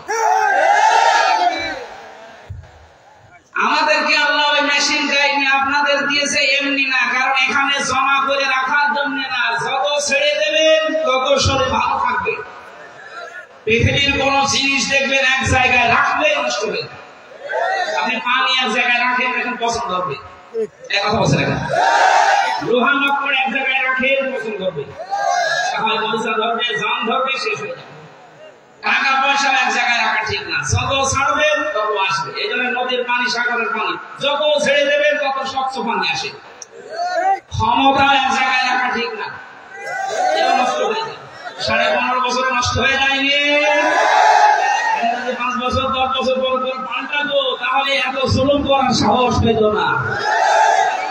যারা এসেছেন এক জায়গায় রাখবেন না, এটাকে আপনি ছড়াবেন, নয়তো আবার স্তন ক্যান্সারের ঝুঁকি দেখা দেবে। শেষে স্বাস্থ্য ভালো রাখার জন্য কেটে বাদ দেওয়া লাগবে। আমি আর নিচে নামলাম না। মায়ের অনেক মর্যাদা। মা বলছে আমি তোরে 2 বছর দুধ খাওয়াইছি, এইটার ভাউচার 36 মণ দুধ তুই খেয়েছিস, যা টাকা হয় ভাউচার দিয়ে দিলাম, টাকা আমার। এখানে যারা আছেন আমি সহ, দুনিয়া যদি একদিকে চলে যায়, সব একদিকে, আপনার মা বাবা একদিকে, কোরআন আর হাদিস বলে আপনাকে মা বাবার দিকে থাকা লাগবে, যদি যুক্তি বৈধ হয়। হ্যাঁ, এই জায়গায় আরেকটা মাসলা পাওয়া যায়। কোন বাবার কথা শুনে, মায়ের কথা শুনে বউ তালাক দেওয়া জায়েজ আছে নাকি? হ্যাঁ, আন্দাজে না দিলে বলবেন না। মায়ের কথা শুনে বউ তালাক দেওয়া জায়েজ নেই, বউ চায় হোক, কিন্তু বাবার কথা শুনে তালাক দেওয়া জায়েজ আছে। যদি শরীয়তের 4টা কাজ মেয়েদের ভেতরে পান, আর বাবা যদি বলেন না এইটা নিয়ে সংসার করা যাবে, এটা বাদ দেওয়া। আমাদের সাথীর পিতা ইব্রাহিম আলাইহিস সালাম এই সন্তানকে শিক্ষা দিয়ে গেছেন, এই শিক্ষাটা মায়ের কথা শুনে দেওয়া যাবে না। কারণ মায়ের সাথে বেটার বউ যেটা আছে, এটার 100% সম্পর্ক কোনোদিন ভালো হয়নি, কোনোদিন 100% ভালো হবে না। এরাই বাঁকা হাড়ের তৈরি, তো সমস্যা। সামান্য মা বোনেরা, যাই হোক বেশি বলে ফেললাম। আপনারা বেটার বাবার শাশুড়ি যদি মায়ের মতো হয়ে যান, সন্তানগুলো আনন্দে থাকবে। অনেক শাশুড়ি আছে মানুষকে গল্প করেছে, আমার যা জামাই পেয়েছি একবার আল্লাহ বলি নরম, আর আমার ওই যে ছেলেটা, এটা একটা জাম্পা। কেন? আমার জামাই শুধু আমার মেয়ের কথা শুনে, এই জন্য আমার জামাই খুব ভালো। আর এই যে ছেলেটা, ওর বোর কথা শুনে, এই জন্য খারাপ। কিরকম মা বলেন তো এটা? এই জন্য মায়ের কথা মতো বউ তালাক দেওয়া যায়, কিন্তু বাবা যদি বলে 4টা বিষয় আমি দেখতে পাচ্ছি, ফরজ নামাজ এই বেটার বউ পড়ে না, রোজা রাখে না ফরজ রোজা, নিজের শরীরকে হেফাজত করে না পর্দা দিয়ে, স্বামীর জায়েজ যেটা খেদমত আছে ওইটা তোমার করে না, আমরা দেখতে পাই শরীয়তের অনেকগুলো কারণের ভেতরে পাওয়া যায়, একে বাদ দিয়ে দাও। এইরকম কথা বাবা বললে বাবার কথা অনুযায়ী বউ তালাক দেওয়া যায়। কথা বুঝতেছে? মায়ের মর্যাদা অনেক বেশি, কিন্তু বাবাকে আল্লাহ এক ভাগ দিলেও বাবার এই জায়গায় সম্মান অনেক বেশি বাড়িয়ে দিয়েছে। সম্মান এটা মা এবং বোনেরা, আমরা যারা সন্তান আছি, আমি সহ প্রত্যেকে যেন আজকে থেকে আমল করতে পারি। বহু জায়গায় দেখতে পাচ্ছি বৃদ্ধাশ্রম তৈরি হচ্ছে, এটা হারাম। বৃদ্ধাশ্রম বানানো জায়েজ নেই। মুসলমানদের এই দেশে যদি বৃদ্ধাশ্রম হয়, আপনি কি জবাব দেবেন? বলে গেলে আরাফে দাঁড়িয়ে থাকা লাগবে প্রাচীরে। আপনি যেহেতু দুনিয়ায় ভালো কাজ করেন, নামাজ পড়েন, রোজা রাখেন, ইসলামী আন্দোলন করেন, মা বাবার সাথে সম্পর্ক ঠিক নেই, আমি বললাম এটার পেছনে যারা দায়ী এদেরকে বারবার বলছে এই কারণে। আপনার মনটা এত ছোট কেন মা? বৌমা যারা আছেন, ভাবি যারা আছেন, আপনার মনটা উদার করেন। আপনিও হয়তো 50 বছর পরে এখানে থাকবেন না, আমিও থাকবো না, নতুন মানুষ আসবে, কি হবে এটা? এই ধোকায় পড়ে বোকা হয়ে লাভ নেই। এখানে আমরা যেন পাগল না থাকি, আজকে থেকে পাগল ভালো হয়ে যাবে। পাগল ভালো হয়ে যাবেন না? না, এই এলাকায় পাগল ভালো হবেন তো নাকি? তোলা মেয়ের মতো পাগল থাকবে? কাল এক তোলা পেয়েছিলাম, একটা পাগল ওরা আল্লাহ এত ভাইরাল করে দিয়েছে কাজ থেকে আজকে পর্যন্ত। ওর কপালে যা ছিল আমার মনে সব লেখা আপনার এখানে বিয়াদবি কেউ করবেন না, কোরআনের সাথে, কোরআনের আলেমদের সাথে। আমি আশা করছি সম্মানিতা ভাবি যারা আছে, বোন যারা আছে, আপনার নিজের মা বাবাকে যেরকম মনে করেন, শ্বশুর শাশুড়িকে ঠিক ওই রকম মনে করেন, তাহলে আপনার নামাজ রোজা আপনার পর্দা করবে না।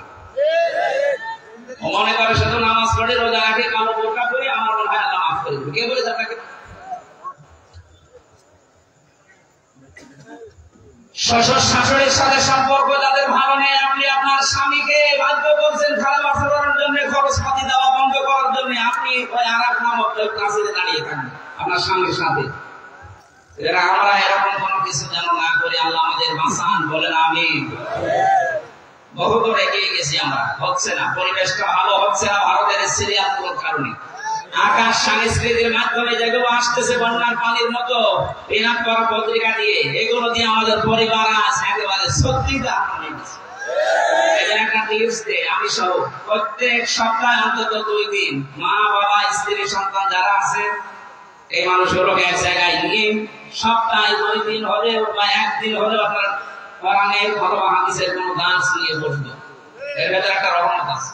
এদেশে যারা একামতে দিন এই দায়িত্ব পালন করে, সে নেতা হোক, কর্মী হোক, আর সমর্থক হোক, তাদের এই কাজ করা লাগে। আল্লাহ যেন আমাদের প্রত্যেককে এই কাজটা করার তৌফিক দেন, পরিবারের শান্তি ফিরিয়ে আনার জন্য, বলেন আমিন।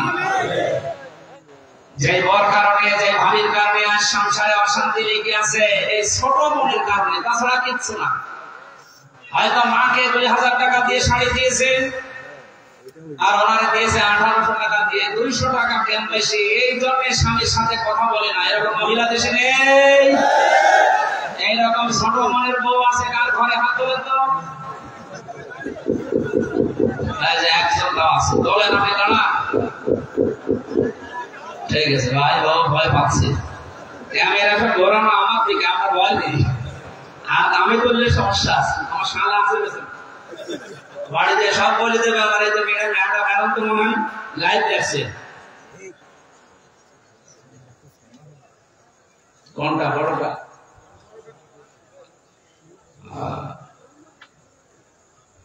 লাইভ সাপোর্টে আছে আমার চাচা শ্বশুর, দোয়া চাচ্ছে। এখন খবর দিলে না, আধা ঘন্টা পরে দিতে পারবে। দোয়া চাচ্ছে মুসাফির অবস্থা আপনাদের মতো ভালো মানুষের কাছে। ওনার হায়াত যদি থাকে আল্লাহ যেন বাড়িয়ে দেন, আর যদি হায়াত আল্লাহর দরবারে লেখা থাকে নেই, যেন ঈমানের সাথে বিদায়। আমার ভাইরা, আমি আরাফ শব্দের যে প্রাচীরের কথা বলছিলাম, এখানে যেন আমরা দাঁড়িয়ে না থাকি। নবীজি হাদিসের শেষে কিন্তু আর বলেন না যে কি হবে। এখন ভাবেন তো আমাদের জীবনে এ দুনিয়ায় ভালো ভালো কাজ করার পরে মা বাবার সাথে খারাপ আচরণ করে যদি অবস্থা হয়ে যায়, আমাদের মতো কপাল পোড়া কেউ আছে? আল্লাহ আমি সহ যারাই আসলাম আমাদেরকে এই আরাফ মেনে নেওয়ার তৌফিক দাও, বলেন আমিন।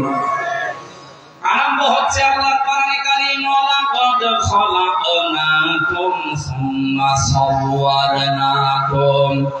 আল্লাহ পাক বলেন অবশ্যই আমি তোমাদেরকে বানিয়েছি। বলেন তো আমাদের বানিয়েছেন কে? সুম্মা সাওয়ারনাকুম, অথবা তোমাদের আকৃতি দিয়েছি আমি আল্লাহ। বিজ্ঞানী আয়াত নিয়ে গবেষণা চালিয়েছে। আল্লাহ আমাদেরকে বানিয়েছে সর্বপ্রথম তিনি ফেরেশতাদেরকে বলেছিলেন মাটি নিয়ে আসো। জিবরাইল, মিকাইল, ইসরাফিল তিনজন এই মাটির কান্না থেকে ফিরে গেছে। এটা ফিজিল আল কোরআনে পাবেন। শেষে হযরতে জিবরাইল এসে এক খামসা মাটি নিয়েছিল। মুফাসসির লিখেছেন মাটি গন্ধম করেছিল। আজরাইল বলেছে না, যারা ফিরে গেছে আমি তাদের মতো না। আল্লাহর আদেশ তুমি সকল কান্নাকাটি করো, আমি দুনিয়াতে থেকে নিয়ে যাবই। এক খামসা নিয়েছেন, 40 মণ মাটি ছিল এক খামসার ভেতরে। ফেরেশতাদেরকে আল্লাহ এই যে বডি স্ট্রাকচার যেটা তৈরি করলেন, বডি স্ট্রাকচার তৈরি করতে 40 মণ মাটি দিয়ে 36 হাত মোটা, 7 হাত লম্বা, তার মানে 120 হাত 60 গজ একটা বিশাল দেহ পড়ে আছে। আল্লাহ পাক বলেন আমি নিচে তখন তার আকৃতি বানালাম। এই যে সওয়ার না, এই সূরত বানানোর দায়িত্ব আল্লাহ ফেরেশতাদেরকে দেয়নি। লাকাদ খালাকনাল ইনসানা ফি আহসানি তাকওয়িম। মানুষের এই যে আকৃতি যেটা বলা হয়, এটা শুধুমাত্র আল্লাহ নিজের হাত দিয়ে বানিয়েছেন। সুবহানাল্লাহ বলতে পারেন। পৃথিবীর যত সৃষ্টি আছে, যাদের সবচেয়ে সুন্দর সৃষ্টি মানুষের এই মুখ। মেয়েরা আছে, অনেক মেয়েরা আছে, না বুঝে অনেকে ছেলে মেয়েকে গালি দেওয়ার সময় বলে তোর মুখে লাথি দেব না, এলাকায় নেই। এই পাপ কাজ করা যাবে। এই মুখটা আল্লাহ নিজে বানিয়েছেন। আল্লাহ পাক বলেন আমি বানালাম কি করে জানো? ফালিয়ানসুরিল ইনসানু মিম্মা খুলিকা মিম্মা দাফিকিন ইয়াখরুজু মিন বাইনিস সুলবি ওয়াত তারাইব। বলেন আল্লাহু আকবার। মানুষকে নজর করে দেখেন কি জিনিস দিয়ে তাকে বানালাম। বাবার স্ফলিঙ্গ দিয়ে দ্রুত গতিতে পানিটা যখন বের হয়ে যায়, ওটা মায়ের রেহেমে যাওয়ার সঙ্গে সঙ্গে 40 দিনে পাল্টাতে থাকে। 6 মাসের ভেতরে বিভিন্ন স্ট্রাকচার দেয়, নতফা বানায়, আলাক বানায়, মুদগা বানায়। আমি আপনার পরে চামড়া দিয়ে, গোশত দিয়ে, চর্বি দিয়ে, এই বডি স্ট্রাকচারটা ঢেকে দিয়ে মুখটা সুন্দর করে আমার নিজের মতো করে বানালাম। বিজ্ঞান এখন প্রমাণ করছে এই নাপাক পানিটা দিয়ে মায়ের পেটের ভেতরে আল্লাহ পাক 4টা জিনিস বাবার এই নাপাক পানি দিয়ে বানায়। চুল, রগ, হাড় আর পর্দা। মায়ের রেহেমের ভেতরে যে নাপাক পানির থলি আছে, ওইটা নিয়ে আল্লাহ 4টা জিনিস বানায়। রক্ত, গোশত, চর্বি আর চামড়া। 8টা জিনিস যখন এক হয়ে যায়, আল্লাহ পাক বলেন আমি যে রব নাম নিয়েছি এই কারণে আমার পক্ষ থেকে 5টা জিনিস দান করি। সূরা নাহলের 78 নম্বর আয়াতের মাঝের অংশে আছে এটা, ওয়াজআলা লাকুমুস সামআ ওয়াল আবসারা ওয়াল আফইদা ইলা আখির আয়াত। এই যে শ্রবণ শক্তি, দর্শন শক্তি, বাক শক্তি, আকেল শক্তি আর ধ্যান শক্তি, এই 5টা আমি নিজের রব নাম নিয়েছি এই কারণে করে নিয়েছি। 8-5টা জিনিস যখন এক হয়ে যায়, তখন আস্তে করে মায়ের পেট থেকে আমি আল্লাহ দুনিয়ায় নিয়ে আসি। আল্লাহু আখরাজাকুম মিন বুতুনি উম্মাহাতিকুম। জোরে বলেন আল্লাহু আকবার। আল্লাহ আমাদেরকে বানাচ্ছেন, আমাদের আদি পিতাকে। আল্লাহ পাক বলেন বিশাল দেহ বানানোর পরে তার ভেতরে আমি রূহ দিয়ে দিলাম। রূহ দেওয়ার প্রথম বিভিন্ন জায়গা ঠিক করেছিলাম, কিন্তু দেইনি। নাক দিয়ে রূহ দেওয়ার পরে সঙ্গে সঙ্গে আদম একটা হাসি দিয়েছিল।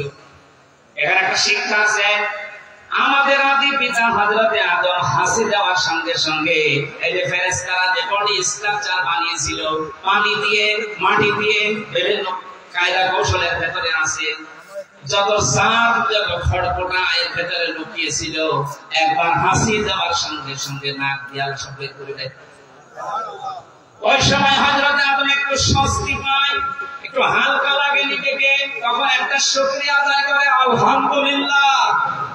এই শব্দটা এত বেশি খুশি হয়েছে ওই দিন থেকে কিয়ামত পর্যন্ত আদমের সন্তান দুনিয়া যারা আসবে ওরা যখন হাসি দেবে, একবার হাসি দিলে 12,000 টাকা খরচ করলে যে জান শরীর থেকে বের করা যায়, ওই রকম হাসি দিলে অত টাকা জান বের হয়ে যায়। এই জন্য তখন শুকরিয়া আদায় করা লাগে আলহামদুলিল্লাহ। শব্দটা এত দামি, এটা যে শুনবে তার পাশে যে থাকবে সে বলবে ইয়ারহামুকাল্লাহ,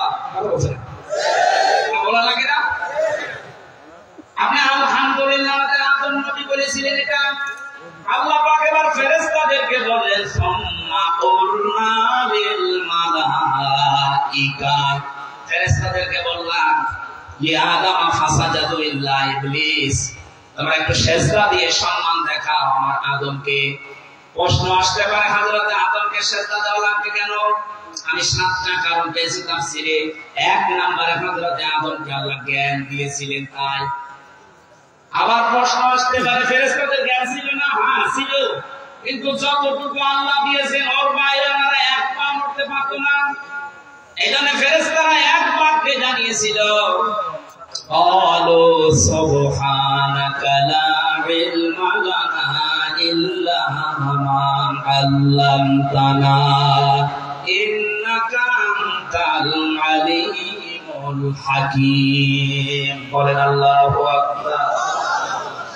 হযরত আদম আলাইহিস সালামকে আমি ঘটনা শোনাতে না, শিক্ষা নেওয়ার জন্য বিশাল দেহ পড়েছিল। হযরত আদমকে আল্লাহ শিক্ষা দিয়েছিলেন প্রথমে যে জিনিসের নাম হলো, ওটা আমরা অনেকেই মনে করি আলু, পটল, বেগুন, সিঙ্গা, এই না। আল্লাহ ওই দিন যত ন্যায় আছে, যত অন্যায় আছে সবকিছু তার সাথে পরিচয় করে দিয়েছিলেন। এখানে যারা তাফসীর পড়তে পারেন সূরা বাকারার 31 নম্বর আয়াতটা বাড়ি দিয়ে মিলাবেন, ওয়া আল্লামা আদামাল আসমা কুল্লাহা। আল্লাহ পাক নিজে ক্লাস নিয়ে শিখিয়েছেন আদম আলাইহিস সালামকে যত কিছু অন্যায়, যত কিছু ন্যায় সব একদিনে তার ভেতরে আল্লাহ দিয়ে দিয়েছেন, এক ক্লাসের ভেতরে। সাম্মা আরাদাহু আলাল মালাইকা, অথবা ফেরেশতাদের সামনে ওনাকে হাজির করলেন। হাজির করার পরে বললেন দেখো তো বলো দেখি, কারণ ফেরেশতারা ন্যায় অন্যায় ওই ভাষাগুলো কিন্তু বুঝবে না। ওনাদেরকে আল্লাহ যতটুকু শিখিয়েছেন তার বেশি ওনারা পারে না। আদম আলাইহিস সালামকে ক্লাস নিয়ে আল্লাহ সব আগে জানিয়ে দিয়েছেন।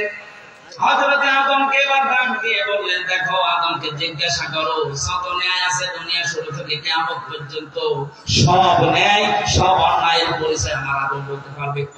এই জন্য আমরা আদমের সন্তান হিসাবে লেখাপড়া করি নাই, তারপরও কিন্তু ন্যায় আর অন্যায় বুঝি। কথা বলেন না কেন? এটা যে ক্লাস নিয়েছিল আমাদের আল্লাহ, আমাদের আদি পিতা আদম আলাইহিস সালামের ওই ক্লাসের বই আমরা জীবনে লেখাপড়া যদি নাও করি, তাও আমরা কোনটা ন্যায় কোনটা অন্যায় আমাদের বিবেক আছে, এটা আমাদের বলে দেবে। হযরত আদম আলাইহিস সালামকে তৈরি করা হয়ে গেল, জান্নাতের ভেতরে তিনি ঘুরতেছেন, সব কিছু আছে জান্নাতে, কিন্তু মনের ভেতরে ওনার শান্তি নেই। রব্বুল আলামিন বলেন আমি আদমের মনের খবর যেহেতু জানি, আর বাম পাজর থেকে একটা হাড় বের করে সুন্দর একটা মেয়ে লোক বানিয়ে রাখলাম, নাম দিলাম হাওয়া। হযরত আদম ঘুম থেকে উঠে দেখলেন একটা মেয়ে লোক, উনি তাকালেন এবং ধরতে গেলেন। রব্বুল আলামিন বলেন আদম তাকানো যাবে না, ধরাও যাবে না। হযরত আদম ওই সময় বলেছিলেন রব্বুল আলামিন ধরা যাবে, তাকানো যাবে, কি করলে আপনি সেই পদ্ধতি বলেন। আল্লাহ ওই সময় বলেছেন বিয়ে করা লাগবে, আমি রাজি আছি। বিয়ে করা লাগবে, রাজি আছি শুনলেই হবে, মহারানা দেওয়া লাগবে, আমার কাছে কিছু নেই। বিয়ে করতে রাজি হয়ে গেল ভিতরে। বাংলাদেশের যুবক আমরা যারা আছি কোন ফরজ যদি না জানি, বিয়ে করা ফরজ ফরজ কি কাউকে বলে দেওয়া লাগে? বহু সন্তান আছে এখানে মোবাইল করে বলতে পারেন না, মা বাবা থাকে। ঠিক আছে বললাম তো, বিয়ে করা ফরজ আছে কারোর জন্য, কারোর জন্য সুন্নাত আছে, কারোর জন্য নফল আছে, কারোর জন্য ওয়াজিব আছে, কারোর জন্য হারাম আছে। আপনি বিয়ে করে যদি অত্যাচার করবেন, যৌতুক নেবেন, এই নিয়ত থাকে আপনার জন্য বিয়ে করা জায়েজ নেই, হারাম। বলেন কেন? এই নিয়ত থাকে যে আমি সুন্নাত পালন করব, দুনিয়াতে নবীজির উম্মতের সংখ্যা বাড়াবো, আপনার জন্য বিয়ে করা সুন্নাত। নিজেকে কন্ট্রোল করা যদি কঠিন হয়ে পড়ে, তার জন্য বিয়ে করা ফরজ, ওয়াজিব। হযরত আদম সেই বলেছেন আমি বিয়েতে রাজি আছি, আমি তাকাতে চাই, ধরতে চাই। মেয়ে লোকের প্রতি একটা আকর্ষণ, এটা আল্লাহ নিজে বানিয়ে দিয়েছেন। সূরা আলে ইমরানের 14 নম্বর আয়াতে তাফসীর করা আছে, যুয়িনা লিন-নাসি হুব্বুশ শাহাওয়াতি মিনান নিসা। আল্লাহ আমি সুসবল করে দিয়েছি, আকর্ষণীয় করে দিয়েছি 7টা জিনিসকে দুনিয়ায়, তার 1 নম্বরে নারী, স্ত্রী। এখানে স্ত্রী লোকের প্রতি, মেয়ে লোকের প্রতি আকর্ষণ আসবে পুরুষের, এইটাই স্বাভাবিক। এটা বানিয়েছে কে? আল্লাহর এই সিস্টেমটাকে বাংলাদেশে আজ অনেকেই উল্টিয়ে দিতে চাচ্ছে। মেয়ে লোকের প্রতি আপনার আকর্ষণ হবে, দায়িত্ব দিয়েছে, এই পদ্ধতি বানিয়েছে কে? আরো জোরে বলেন। এটা যারা পাল্টিয়ে সমকামিতা অর্জন করার মাধ্যমে বাংলাদেশে অনেকে অফিস নিতে চাচ্ছেন, নাম দিয়েছে মানব অধিকারের অফিস। কিসের মানব অধিকার? সমকামিতার অফিস বানানোর জন্য যারা চেষ্টা আছে, 96% মুসলমানের এই দেশে এই গণার কাজ আমরা হতে দেব? বলেন, অত রুচি নিচে নামলে পুরুষ মানুষকে বিয়ে করে। বলেন, মানুষ আজ পর্যন্ত কোন পুরুষকে বিয়ে করেছে আমি শুনিনি। কথা বলে না? যে সমস্ত মানুষেরা এই সমকামিতার নাম দিয়ে এটা প্রমোট করছে, আমার মনে হয় এরা কুকুরের চাইতেও খারাপ। এদের কোন আত্মীয় স্বজনের সাথে করা যাবে না, এগুলো মানুষের তালিকায় আর নেই। হযরত আদম নবী যখন এরাছি, আল্লাহ পাক বলেন দেন মোহর দাও কিছু নেই, তাহলে আমার নবী মুহাম্মদ রাসূলুল্লাহর উপরে 10 বার দরুদ পড়ো, এইটাই দেন মোহর। তিনি পড়লেন, পড়ার পরে জান্নাতের ভেতরে বেশ আরামে আছেন। এখানে আমার কয়েকটা শিক্ষা আছে আয়াতে। রব্বুল আলামিন বলেন জান্নাতে ওরা যখন আরামে ছিল, হযরত আদম আলাইহিস সালামকে আমি একটা নিষেধ করেছিলাম, সব জায়গায় যাওয়া যাবে কিন্তু ওই গাছটার কাছে যাওয়া যাবে না। এই গাছ মানে আল্লাহর একটা নিষিদ্ধ জায়গা। এটা শুধু জান্নাতের ভেতরে না, এই পৃথিবীতে আল্লাহর বহু নিষিদ্ধ বর্ডার আছে। আমরা যারা আল্লাহকে বিশ্বাস করি, ওই বর্ডার পর্যন্ত সেই থেমে যাওয়া লাগবে। এই যে অর্থনীতির বিভাগে যারা পড়েন, অর্থনীতির বিভাগে যারা কাজ করেন, আপনি অর্থনৈতিক কাজ চালান, ব্যাংকিং ব্যবস্থায় বলেন, সামাজিক ভাবে বলেন, ব্যবসায়িক ভাবে বলেন, মুশারাকা, মুদারাবা, মুরাবাহা, এর বিভিন্ন নিয়ম নীতিতে ব্যবসা করেন, কিন্তু সাবধান, যখন সুদের কাছে যাবেন থেমে যাবেন। সুদের কাছে যাওয়ার পরে যদি না থেমে আদম নবীর মতো হাওয়া সাল্লামের মতো ওই গন্ধম গাছের ফলও খেয়ে ফেলেন, আপনাকে আল্লাহ অভিশপ্ত করে দেবেন। কথা বলেন না কেন? এদেশে আমরা অনেক জায়গায় দেখি, এই জেলা আছে কিনা জানি না, 1000 টাকা ছেড়ে রাখে, মাসের পরে 100 টাকা করে বেশি পায়। এই সুদ মায়ের সাথে জেনা করার শামিল। যারা মায়ের সাথে জেনা করছেন তারা নামাজ পড়ে, রোজা রেখে, হজ করে কি করবেন বলেন? কারা কারা এখানে আছেন হাত তোলেন তো। না, ওই আমার মনে হয় মাহফিলে আসেনি, আলহামদুলিল্লাহ।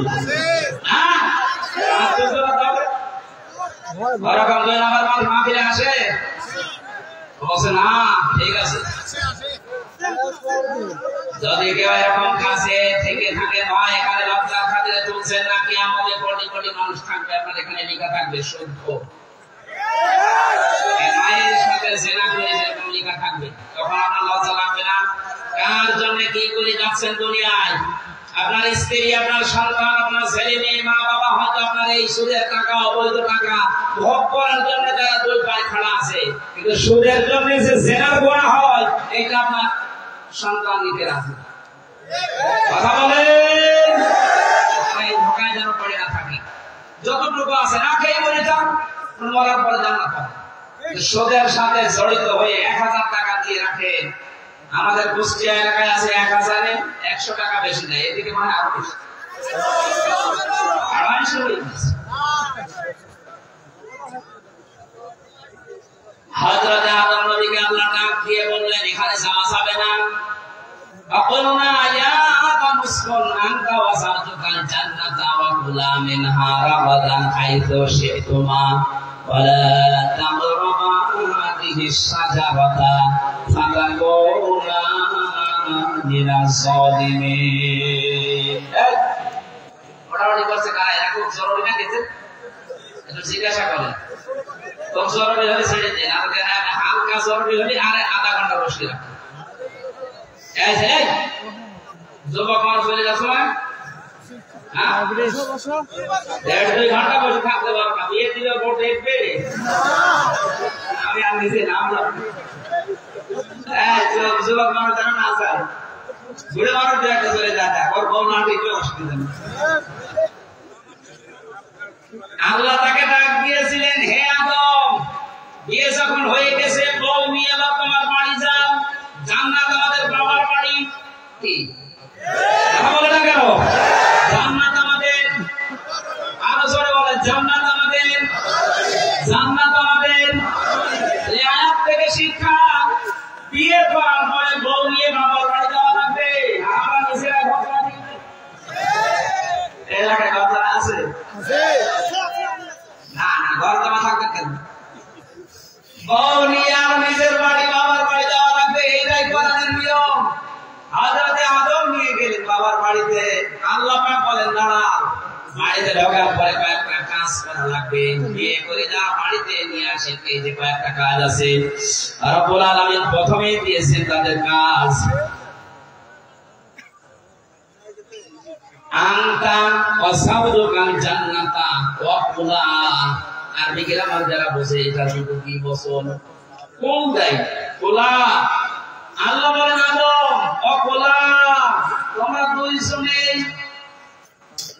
মিনহা রাগাদান হাইসু শি'তুমা এই জান্নাতের ভেতরে যেখানে তোমার আয়ত্ত আছে যাও যেখানে যা ইচ্ছা করো কিন্তু সাবধান খাবার সময় তুমি যতটুকু খাবে সেই পরিমাণে খাবে সেই মানের খাবার খাবে বউকে ওই পরিমাণের ওই মানের খাবার খাওয়া লাগবে অনেকে বলে ইসলাম নারীদেরকে কিছু দেয়নি আর দিয়েছে কে আল্লাহ এখানে আনকা ওয়াকুলা দিতে পারতেন আগে নিজে মরতে খাওয়া এরপরে বউকে খাওয়াও না একবারে কোলা আল্লাহ বলেন গোলাম মিনহা ওই জান্নাত থেকে যা পারো নিজে খাবে যতটুকু পারো খাবে সেই মানের খাবার খাবে বউকে ওই মানের খাবার খাওয়াবে আজ নারীরা যদি তাদের ইজ্জত মর্যাদা অধিকার বুঝতো এই নারী আন্দোলন নারী বিপ্লব পরিষদ নারী মুক্তি পরিষদ নারী কাঠামো 11টা না 13টা সংগঠন চলছে দেশে সব বন্ধ হয়ে যেত নারীরা একটা অধিকারের জন্য সংগ্রাম করতো লড়াই করতো ওরা মিছিল মিটিং করতো যে আমাদের অধিকার সেটা আল্লাহ দিয়েছে খোলা এইটা দিন আপনি বাইরে সে মরণের খাবার খাবেন আর আমার জন্য বাদাম নিয়ে আসবেন নারীদের অধিকার আল্লাহ প্রথমে জান্নাত থেকে দিচ্ছে যা খাবার দাও তোমার সেই স্ত্রীকে ওই পরিমাণের খাবার দেখেন আপনি আনকা শব্দ আল্লাহ কিন্তু মাঝখানে দেয়নি এতটুকু শেষ করলেন না আল্লাহ বলেন রাবাদান হাইসু শি'তুমা ওখানে নিয়ে মাঝে মাঝে বেড়াতে যাবা যেখানে ইচ্ছা যাবা যা ইচ্ছা খাবা এজন্য বিয়ে করার পরে বউ নিয়ে শুধু ঘরের ভেতরে আটক করে রাখলে হবে না এই বউ নিয়ে মাঝে মাঝে আপনি নিজের আত্মীয় স্বজন যারা আছে বিভিন্ন অনুষ্ঠান যেগুলো জায়েজ আছে বেড়াতে যাওয়া লাগবে কথা বলেন না কেন এটা আমরা অনেকে করি না মনে করি দুনিয়ার কাজ কে বলেছে আপনাকে দুনিয়ার কাজ এই শব্দটাকে আজ পশ্চিমা বিশ্ব বিশেষ করে আমাদের দাদারা এই শব্দটাকে ওরা সংকেতিত করে ইসলামের উপর একটা অপবাদ দেয় যে মেয়েরা ইসলাম যদি কায়েম হয় তোমাদেরকে ধর্মবন্দী করে ফেলবে এই জন্য আমিরে জামাত ডাক্তার শফিকুর রহমান ঘোষণা দিয়েছে ইসলাম যদি দেশে আসে সবচেয়ে বেশি নিরাপদে থাকবে মেয়েরা এদের কাজ অনেকে সুসুর ভয় দেখাচ্ছে দেখো ইসলাম যদি আসে তাহলে এইভাবে বেড়াতে পারবে না কে বলেছে পারবে না হ্যাঁ বেপরদায় আপনি যেতে পারবেন না কারণ আপনার মন তখন বেপরদায় যেতে মন চাইবে না এখানে অনেকে বিড়ি খায় না বাবা খায় না ডাল খায় না এগুলো যারা খাচ্ছে বা খাবেন ইসলাম কায়েম হলে কোনো নিষেধ নেই আপনি খেতে পারবেন এই যে মসজিদের ভেতরে যারা যায়, মসজিদে যাওয়ার সময় যে কেউ ডাল খায়, কেউ বিড়ি খায়, কেন? কারণ জায়গাটার পরিবেশ ওইরকম। মসজিদের পরিবেশে ডাল খাওয়া, বাবা খাওয়া, বিড়ি খাওয়া, আরো জোরে বলেন, আমার বিবেকে আপনাকে বাধা দেবে।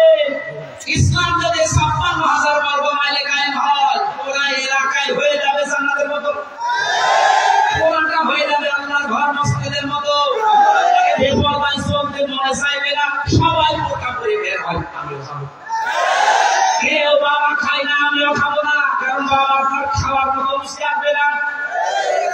ওয়ালাকুম ফিহা মা তাশতাহি আনফুসুকুম ওয়ালাকুম ফিহা মা তাদদারুন। জান্নাত এমন ভাবে আল্লাহ বানিয়েছে, মনের ভেতরে চাওয়ার আগে আপনার সামনে চলে আসবে। ইসলাম যদি সত্যি এদেশে কায়েম হয়ে যায়, এই দেশটাও ঠিক আপনার কাছে আল্লাহ ওইভাবে বানিয়ে দেবে। আপনার বিড়ি খাওয়ার মতো রুচি আপনার এই অন্তরে আল্লাহ রাখবে না, বের করে দেবে। বের করে দেবে কেন? এটা সূরা আরাফের ভেতরে আছে। আল্লাহ রাব্বুল আলামিন বলেন, ওয়া নাসা'না মা ফি সুদুরিহিম মিন গিল্লিন তাজরি মিন তাহতিহিমুল আনহার। এটা ৪৩ নম্বর আয়াত। যারা জান্নাতে যাবে তাদের অন্তর থেকে আমার আল্লাহ হিংসা, বিদ্বেষ এবং যে অহংকার আছে, গিল্ল, এগুলো সব আল্লাহ বের করে দেবে। এদেশে ইসলাম কায়েম হয়ে গেলে আমাদের ভেতরে আর হিংসা, বিদ্বেষ, বাবা খাওয়ার মতো মন, ডাল খাওয়ার মতো মন থাকবে না, আল্লাহ বের করে দেবে। সুতরাং এইটা কায়েম হওয়া খুব জরুরি। বহু বছর তো দেখলেন, ৫৩ বছর তো দেখতে আছে, সাদা কিছু হয়নি। একটা ইসলামের হাতে দিয়ে দেখেন তো কি দেখা যায়? কিন্তু দেখতে মনে চায় না। মেয়েদেরকে বলছে, আপনাদের এই শ্বশুর ভয় যারা দেখাচ্ছে, ওরা আপনাদের ভোগ করতে চায়। আল্লাহ কোরআনে নির্দেশ দিচ্ছে, আদম বউ নিয়ে ঘুরবা ফিরবা, সাবধানবা, তারপর হাদিস সাজাবা, এই গাছের কাছে যাবা। মানে কারণ এমন কিছু নিষিদ্ধ জায়গা আছে যেখানে বউ নিয়ে, মেয়ে নিয়ে, বেটার বউ নিয়ে যাওয়া যাবে না, এরকম জায়গা নেই। আপনি অনুষ্ঠানে যাবেন, পার্কে যাবেন, কিন্তু এমন পার্কে যাওয়া যাবে না, এমন মেলায় যাওয়া যাবে না যেখানে মেলা নিয়েছে নাম শিশু মেলা, শিশু নেই, ছোট শিশুর খালারা। বৃক্ষ মেলা নাম দিয়েছে, কোন বৃক্ষ নেই, শুধু জীবিত মানুষ দাঁড়িয়েছে। এটা এমন জায়গায় আমি যেতে পারি না যে জায়গায় আল্লাহর নিষিদ্ধ কাপড় বা হাদিস সাজানো। বউ নিয়ে ঘোরাঘুরি করা, এদিকে ওদিকে যাওয়া, এটা জায়েজ নেই। আলোচনা বলেন, কোন লোক যদি নিজের স্ত্রীকে সাজগোজ করার জন্য কিছু কিনে দেয়, যে যত কিছু লাগে ওদের, আশকারা, মাসকারা, আইলানা, আমি ৫৭টা জিনিসের নাম পেয়েছি দিয়ে, তাও তো অল্প টাকা দিয়ে বাজার করেছিল। আমার যে ৫৭টা লিঙ্ক ধরিয়ে দিয়েছে, আমি বলছি এত কিছু কেন? সব এখনো দিইনি, বাকি জিনিস যদি সব দিয়ে দেন, আপনি যা টাকা নিয়েছেন এই টাকায় হবে না। বলেন তো, ১ চকের ভেতরে দেখলাম প্রায় ৮টা ৯টা, বাকি জায়গায় কত আছে? ওদেরকে যদি ১০০০ জিনিসের সাজতে লাগে, স্ত্রীকে সাজগোজ করার জন্য যত টাকা খরচ হবে, ওটা যদি শুধু আপনার জন্য হয়, পর পুরুষের জন্য না হয়, পুরা ১০,০০০ টাকার যদি সাজগোজের জিনিস দেওয়া, পুরাটাই সাদগা। স্ত্রীকে ৫,০০০ টাকার জিনিস কিনে দিয়েছেন সাজার জন্য ১ বছরে, হাত বলেন তো এরকম মানুষ আছেন কিনা? এলাকার মানুষ দিয়ে দেয় না, এটা রেকর্ড হচ্ছে, এই যে ছবি হচ্ছে সব। এই স্টেজে একটা মানুষ হাত তুলবে, এতে কি বউ আছে? আপনারা মেয়েরা এরকম মানুষ বিয়ে করেছে, ১ বছরে ৫,০০০ টাকা জিনিস কিনে দেয় না। আবার বলে, হ্যাঁ তুমি সেজে থাকো না, তো সাজবে কিনি একদিনে ৫,০০০ হয় না। সম্মানিত মা বলেন না, আপনার স্বামী যেন পরিমণের দিকে আর না তাকায়। কথা বলে না কেন? নিজেকে পরিমণি বানিয়ে ফেলবে। টাকা দিতে না চাইলে দরকার নেই, পকেট মারা টাকা দিয়ে ফেরালাম কিন্তু যদি দিতে না যায়, ফেরাবার মার্কার, কারণ মার্কার স্বামী হলে তার থেকে না যায়। হযরত আদম আলাইহিস সালামকে আল্লাহ বলেছিলেন এই নিষিদ্ধ গাছের কাছে যদি যাও তাহলে জালেম হয়ে যাবা। বেশ ঠিকঠাক আছেন, হঠাৎ করে জান্নাতের মেন গেটে শয়তান এসেছে, মধুর সুরে কাঁদতেছে। হযরত হাওয়া আলাইহিস সালাম ছিলেন পাশে, এসে দেখতে কাঁদে একটা লোক। কি কাঁদো কেন? যে কাঁদে আমার জন্য না, কাঁদে তোমাদের জন্য। আমাদের জন্য, আমাদের কেমন তো ভালো আছে, বিশাল এলাকা আমাদের জন্য, মন মতো যেখানে ইচ্ছা যায় যা ইচ্ছা খায়, বেশ আনন্দে আরামে আছে আমাদের চেয়ারে। আমাদের কান্না কি হলো আমাদের জন্য? শয়তানের সময় দুইটা কথা বলেছিল, আল্লাহ পাক কোরআনে তুলে দিয়েছেন। রব্বুল আলামিন বলেন, শয়তান বলেছে ওয়াকাসামাহুমা ইন্নী লাকুমা লামিনান নাসিহিন। আমি আল্লাহর নামে কসম দিয়ে বলছি, আমি তোমাদের হিতাকাঙ্ক্ষী, শুভাকাঙ্ক্ষী। এই দুনিয়াতে যারা মুসলমানদের ঈমান আর আমল ধ্বংস করার জন্য সাহায্যের হাত বাড়ায়, দেখবেন ওদের অভিসন্ধি এইটাই। এদেশে বহু এনজিও বাইরের দেশ থেকে আসে শুধু আমাদের ঈমান আর আমল ধ্বংস করার জন্য। 10 টাকার উপকার করলে সুদের মাধ্যমে 20 টাকা চুষে নেয়। শয়তান প্রথমেই কথা বলতে গিয়ে কেঁদে ফেলেছে। কথা বলতে কি প্রথমেই কেঁদে ফেলেছে। আল্লাহ পাক বলেন, শয়তান প্রথমে কথা বলতে গিয়ে কাঁদছিল। হযরতে হাওয়া তার কান্না দেখে বলে গেছে। তিনি ডাক দিয়ে বলেন, আপনি কাঁদবেন না। কাঁদেন কেন? কি হয়েছে? আমাদের জন্য আপনার কাঁদা দরকার নেই, বলেন তো কি। এই জন্য শয়তান মার্কা মানুষ দুনিয়ায় যারা আসবে, আপনি দেখবেন তারা কথা বলার আগে কেঁদে ফেলে। আমরা তো তাই নিয়ে গেছি। বাবা মারা যাওয়ার পর থেকে কান্না আরম্ভ, কথা বলতে গেলে বলে কেউ নেই, কেউ নেই, কেউ নেই, কেউ নেই বলে তো কেউ নেই। আমরা কি করবো? এতিম মানুষের দিনের জন্য এতিমখানা আছে। আপনি যদি যেতে চান, আমরা রাজি আছি। মা বাপ সেহেতু আপনার নেই, এদেশে বহু এতিমখানা আছে, সেখানে রেখে দেবো। আসতে বলেন। কান্নাকাটি যখন বন্ধ হয়ে গেছে, হযরত হাওয়া আলাইহিস সালাম বললেন, এবার বলেন তো দেখি কান্নার প্রথম কারণ। শয়তান আবার ব্যাখ্যা করছে।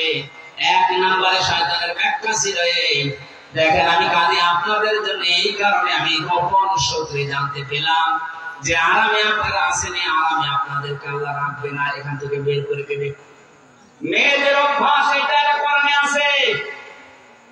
হযরত ইউসুফ নবীর ঘটনা বর্ণনা করতে গিয়ে আল্লাহ আমাদেরকে জানিয়েছেন।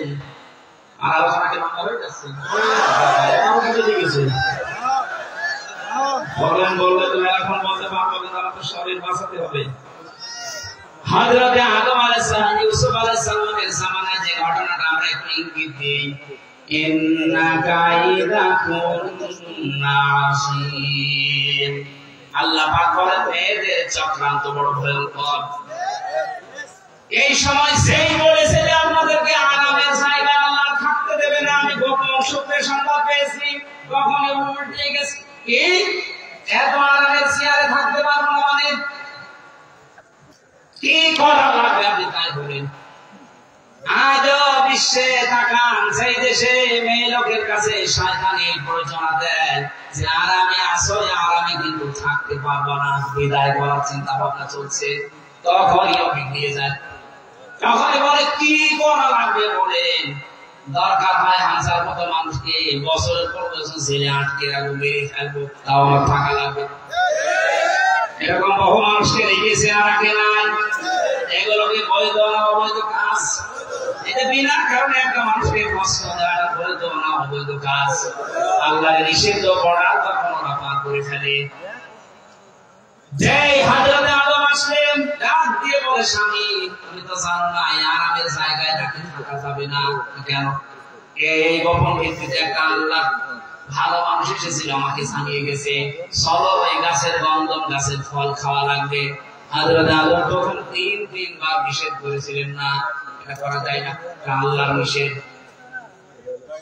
ওর মাথার ভেতরে যেহেতু একটা বুদ্ধি পাকিয়ে দিয়েছে শয়তান, প্ররোচনা দিয়েছে, ফাওয়াসওয়াসা লাহুমা শাইতানু লিইউদিয়া লাহুমা মা বুরিয়া আনহুমা ইলা আখির আয়াত।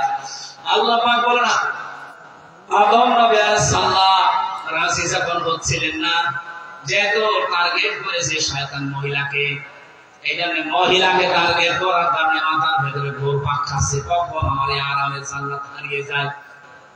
বারবার যখন বোঝায় স্বামীকে, তাড়াতাড়ি করেন, আমাদের হিতাকাঙ্ক্ষী শোভাকাঙ্ক্ষী এই ওয়াজ আমাদেরকে করেছে, শেষে বলেন আমি পারবো না। হযরতে হাওয়া আলাইহিস সালাম শেষ পর্যন্ত আদম নবীর সাথে কথাও বন্ধ করে দিয়েছিল। ঠাকুরগাঁওবাসী পরিবারে যদি স্ত্রী স্বামীর সাথে কথা বন্ধ করে দেয়, ও পরিবার থেকে অশান্তির দাবানল চলছে। কাবুতারা মাত্র 2 জন। আমাদের দেশে কত মানুষ আমরা বিভিন্ন জায়গায় আছে, স্বামী স্ত্রীর কথা বন্ধ করলে বাইরে যে চার দোকানে গল্প করা যায়, কত মানুষ আছে মনের কথা বলা যায়। আর আদম নবী স্রেফ একা, স্ত্রী কথা বন্ধ করে দিয়েছে। বলেন তো কি একটা অবস্থা, কেউ নেই তো গল্প করা না। শেষ পর্যন্ত রাজি হলেন, গাছের কাছে গেলেন, তারপরও ফল ছিঁড়তে রাজি না। হযরতে হাওয়া পেছন দিক থেকে যে জোর করে ফল ছেড়েছিলেন, গাছের পাতাটা ফলটা ছেড়ার পরে যে কষ পড়েছিল, এটা দুর্বল বর্ণনাটা, তারপর শিক্ষার জন্য বলছি। এই যে কষ পড়েছিল ওখান থেকে এই পাতাটা ছেড়ার পর বরদোয়া দিয়েছিল এই গাছ, আমি নিষিদ্ধ ছিলাম, আমার শরীর থেকে যে কষ আর কষ ছড়িয়েছো, যৌবন প্রাপ্ত হয়ে আল্লাহ তোমার শরীর থেকে এরকম কষ ছড়াবে। এই জন্য মেয়েদের এই বরদোয়া লিখতে আছে, মাসে 3 দিন 7 দিন 10 দিন, কথা বলছে না কেন? আল্লাহ রাব্বুল আলামিনের এইদিকে জান্নাতের ভেতরে যে গন্ধম গাছের এই বরদোয়া কিয়ামত পর্যন্ত মেয়েদের উপরে লেগেই থাকবে। শেষে যখন নিজেদের লজ্জা স্থান পর্যন্ত উন্মুক্ত হয়ে গেছে, শয়তান তখন জান্নাতের গেট থেকে হাসতেছে। কারণ শয়তান ছিল যৌনবাদী, যৌনতা ভালোবাসে। এই দেশে আজ যারা নিজেদের গোপন অঙ্গগুলোকে মানুষের সামনে প্রকাশ করে নিজের আনন্দ পান, বুঝবেন আপনি শয়তান হয়ে গেছে। শয়তান দেখাতে আমার আমেরিকা যাওয়া লাগবে? যেগুলো ঢেকে রাখা দরকার মেয়েদের পুরুষদের, ওইগুলো যারা ঢেকে রাখে না, ওইটা একবার কাঠকালের ভেতর শয়তান। শয়তান অঙ্গ থাকতে ভালোবাসে, কথা বলে না, যৌনতা ছড়াতে ভালোবাসে শয়তান। হযরত আদম এবং হাওয়া 2 জনের পোশাক যখন খুলে গেছে, শুধু পোশাক খোলা না, শেষ পর্যন্ত প্রসাব পায়খানা পর্যন্ত দেখা দিয়েছে। আল্লাহ পাক বলেন না, এখানে এই কাজ করা যাবে না, সিস্টেম নেই।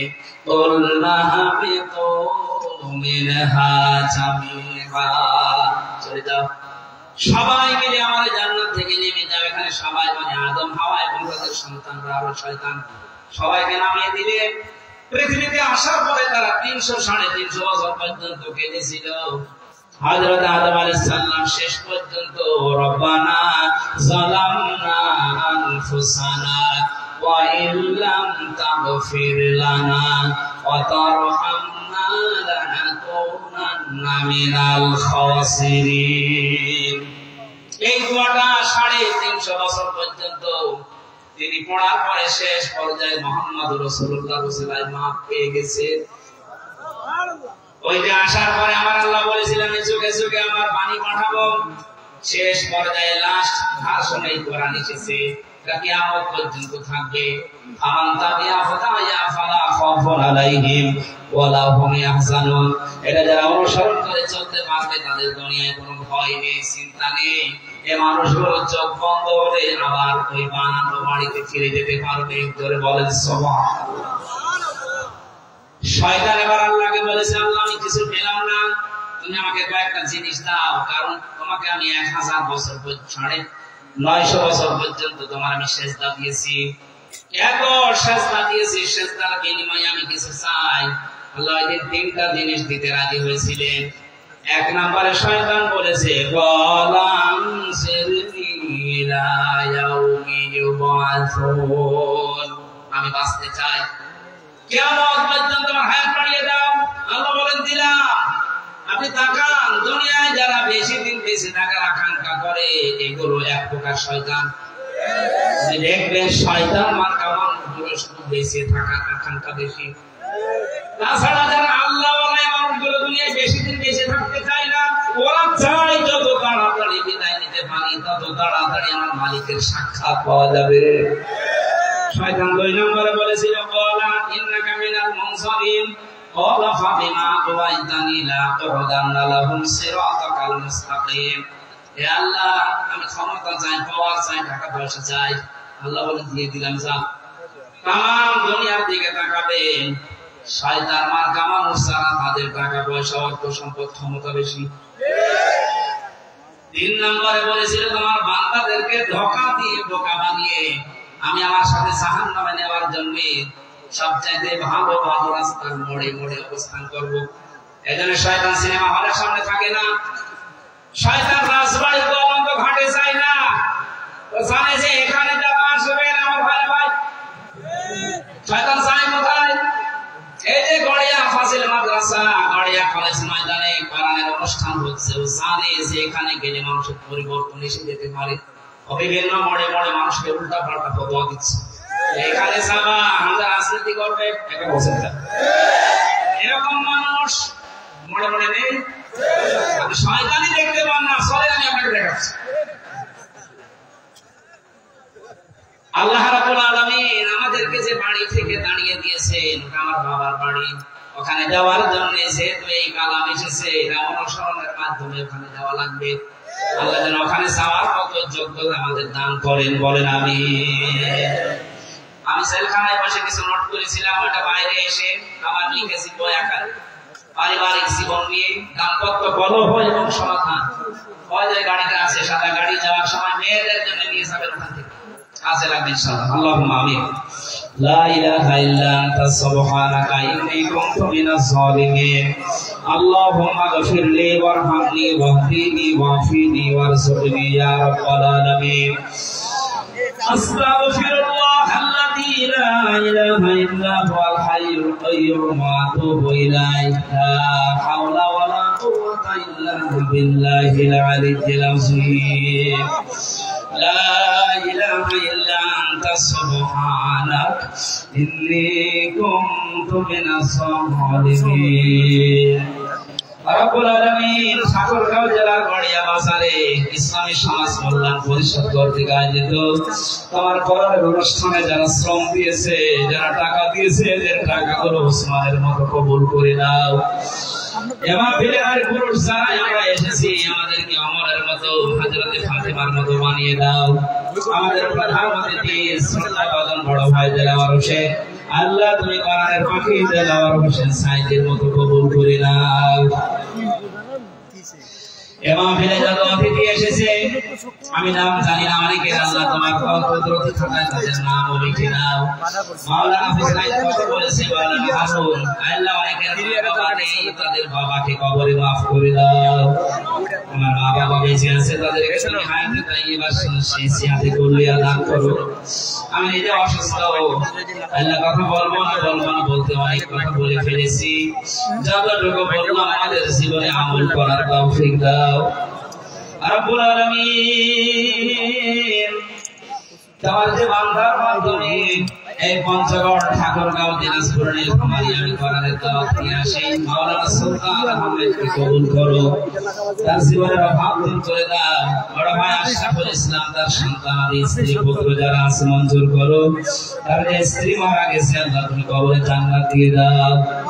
যত স্বেচ্ছাসেবক কাজ করেছে আজকে, প্রত্যেককে তুমি হযরতে হাসান হুসাইনের মতো বানিয়ে দাও।